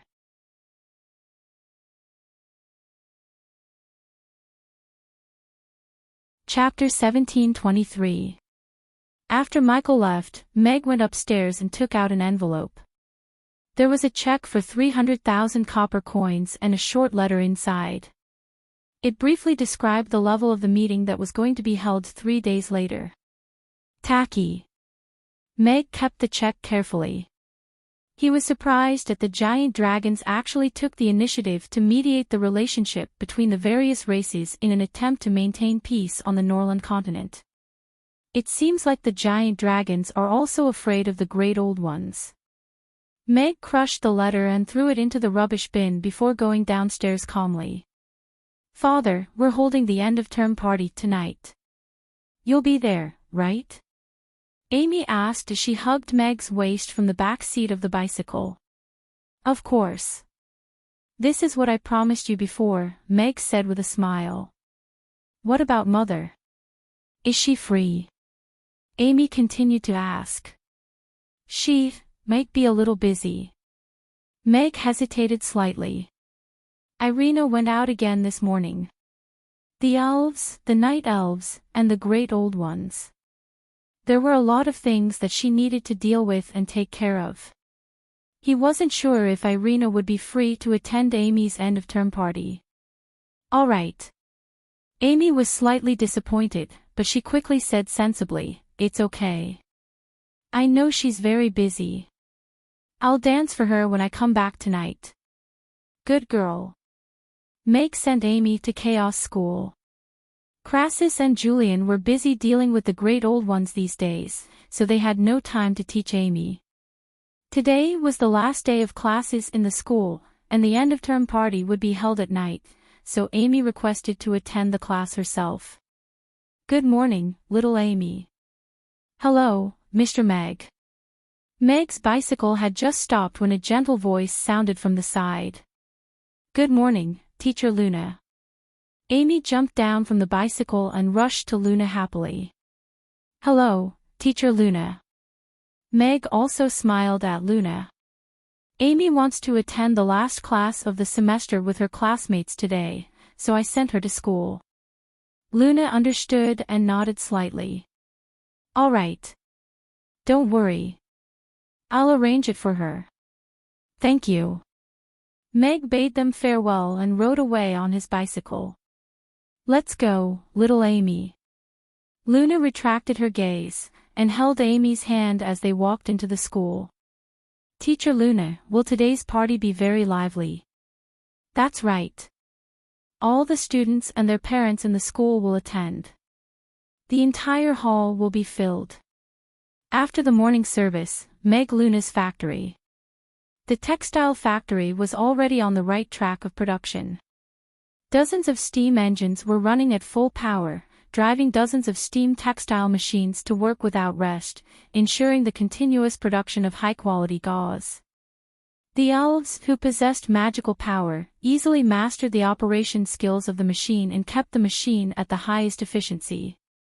Of course, in addition to the machine workshop, there were already 5,000 trained elven weavers in the handmade textile workshop. They used the textile machines that Meg had modified, and they worked at a spinning efficiency dozens of times higher than that of ordinary female weavers. They provided nearly half of the textile factory's output. Next to the textile factory, the second phase of the factory was under construction. Meg had already ordered a batch of new steam engines from Mr. Hill. It was estimated that after the second phase of the factory was completed and put into production, the textile factory's output would increase by 3 times. That would be a terrifying output. Ashley followed behind Meg and said calmly, "The first batch of 10,000 bolts of gauze has been counted and stored in the warehouse. They can be handed over at any time." Irina handed over the textile factory to this capable guard captain as the focus of the employment program for the Night Elves. Meg agreed with this and appointed him as the director of the textile factory. Recently, Meg Luna was indeed very satisfied with Ashley's ability.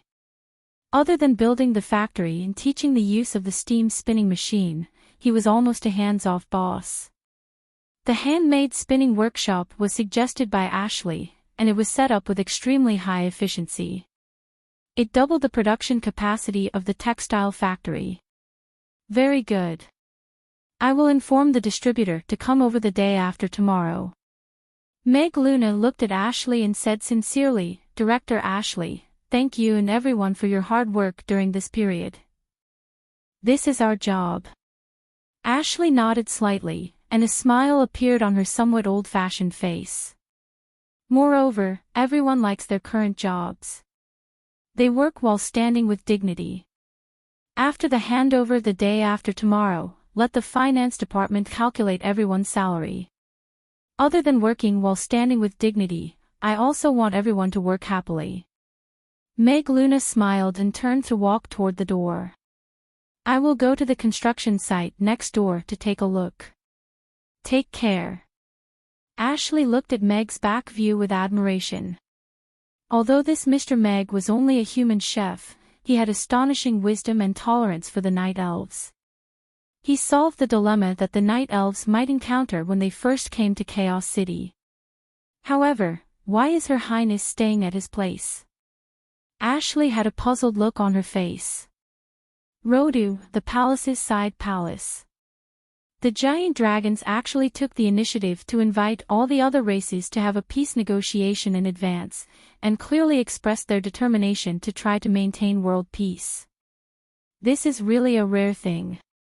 Andre, who was sitting on the throne, looked at the invitation letter that had just been delivered to him with a frown. The few old officials standing below exchanged glances, and didn't dare to say anything. Andre put down the invitation letter, and asked the officials, "Who do you think we should send?" Your Majesty, I think His Highness the First Prince is the best candidate. His Highness is mighty, and can show the might and dignity of our Roth Empire, a general said. Your Majesty, I think His Highness the Second Prince is more suitable to be the ambassador. This negotiation concerns the peace negotiation. Regardless of war or peace, it concerns the Empire's interests.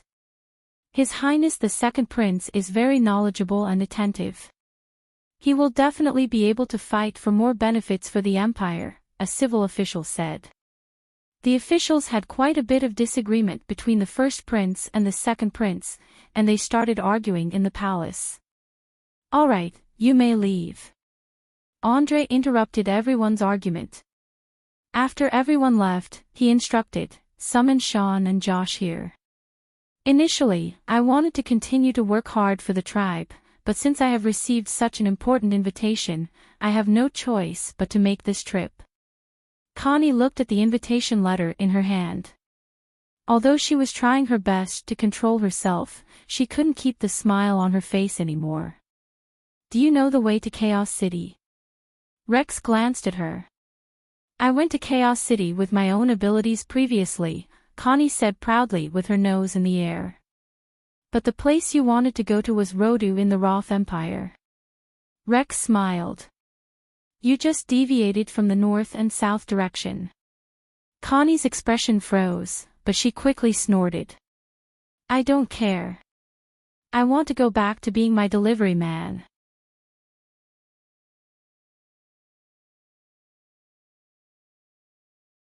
Chapter 1724. Due to the parent-teacher conference, the restaurant will be closed for the night. Harrison looked at the notice board hanging on the door, and lamented, Mr. Mack is such a good father. The designated hot pot area will continue to operate normally, but it seems like we can only go to Mana Hot Pot restaurant today.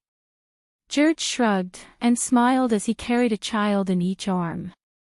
Luckily, Miranda volunteered to participate in Palmer's end-of-term performance today. Big sister. I want a big sister. Parber yelled as he tugged at George's collar. Come, Uncle Harrison will bring you to find a beautiful big sister elf. Harrison bent down to carry Parber with a smile, and walked towards the horse-drawn carriage. Let's go, Angus, Chris. Let's go find a beautiful big sister elf too. George carried the two little fellows and followed. Being a stay-at-home dad was not an easy thing to do, especially when you had 3 children. The customers who came to Mamie's saw the notice hanging on the door, and left in disappointment. However, since Mr. Mack had gone to attend the parent-teacher conference for Little Boss, such a legitimate reason easily gained everyone's understanding. Meanwhile, at Mana Hot Pot restaurant, which was 500 meters away, the hall that could accommodate 1,000 people was already filled with customers. More than 100 hot pots were being cooked at the same time, and there was a hubbub of voices. Everyone was eating heatedly, and the cold was completely blocked outside the door. There were even some customers who had taken off their clothes and were still sweating profusely. Raina stood on the second floor, and calmly watched the orderly elven waiters shuttling through the lively hall to provide accurate and efficient service to the customers. After half a month of accumulation, Mana Hot Pot restaurant had already accumulated a lot of customers. It was almost full during the peak hours at night, and the number of customers served in a day could reach more than 3,000. Meanwhile, the waiters in the hot pot restaurant had improved greatly after this period of training. They were already able to handle the volume of customers during peak hours easily, and could operate normally even if she was not in the restaurant. Many customers have complained that the hot pot restaurant is located in the south of the city, and it is inconvenient for the customers who live in the east and west of the city to come over. Can we consider opening 2 smaller branches in the east and west of the city? Reino looked at the bustling customers on the CC. The steam rising from the hundreds of hot pots seemed to show the huge market behind them. Meg, who was wearing a gray coat, stood at the entrance of Chaos School. Amy, who was wearing a white dress and a cute bunny hat, stood beside him, looking around. Let's go. We should go in now. Meg held Amy's little hand and walked into the school with the crowd. But, Mother is really not coming. Although Amy followed Meg inside, she couldn't help looking back at the school gate. Today was Chaos School's end-of-term party for the kindergarten. Because the children in the kindergarten were still young, the parents were invited to the party so that they could build a harmonious relationship between the children, the school, and the family. She might not be able to make it in time. Let's go and meet up with our classmates first. Perhaps she will be here soon, Mag comforted her gently as he stroked her head with a smile. He had mentioned this to Irina in the morning, but he hadn't received an accurate reply. All right. Amy retracted her gaze. She let go of Meg's hand and skipped forward. The 2 bunny ears on her hat flicked as she ran, making her look like a running bunny. Wow, she's so cute. Yeah, she's just like a bunny. What a cute kid. Is there a rabbit orc? How can she be so cute? The people around them looked at Amy, and their eyes lit up. They couldn't help but praise her. Sure, that's the super junior Amy that even many of the seniors in Vast Sea Garden don't dare to provoke. Yeah, it's that super elf who looks so cute, but can send people flying with one punch. Some of the students who recognized Amy spoke with reverence. Amy stopped in her tracks, and raised her little fist to emphasize, no, I only hit bad guys. If they hadn't seen her send the genius magic caster from the Roth Empire flying with one punch, they would have been mesmerized by her cute appearance. I'm a little bunny. I'm so cute when I jump. Amy retracted her little fist, and continued to skip forward. Who's so lucky to have such a cute little princess? The parents' envious gazes landed on the man in the gray trench coat behind Amy. Meg's lips curled up slightly. He felt like a father relying on his daughter. He almost couldn't help but feel smug. Yes, it's him. A man who had such a cute little princess. A man who made all the men in the world jealous. Isn't this Mr. Mac from Amy's? Someone recognized Meg. The man who barbecued meat at the parent-teacher conference and caused a sensation. One of the top chefs on the Norland continent. Then, it immediately caused quite a commotion. I don't know if I should be envious of him or the little girl who's jumping in front of him now. Not everyone can meet such a good father. Just like that, Meg and Amy walked into the auditorium under everyone's envious and admiring gazes. Little Amy, Mr. Meg, please come over here. Teacher Luna stood in the front row and waved. Father, this way. Amy grabbed Meg's hand and walked in the direction of Luna. After a simple greeting, because Amy was going to perform on stage later, Luna arranged seats in the front row for Meg and Amy. Then, she continued to organize the students and parents to take their seats. Miranda, Ignatsu. Amy waved at her 2 friends. Miranda's grandfather had accompanied her, while Ignatsu was alone. He sat down beside Amy a little dejectedly. Your parents forgot to come again, right? Now I'm starting to wonder if you're really their biological son. Amy looked at Ignatsu thoughtfully. I think so too. Ignatsu nodded in agreement. The green bean sprout on his head drooped lifelessly. Little Amy, your hat is so cute. It looks like a rabbit's ears.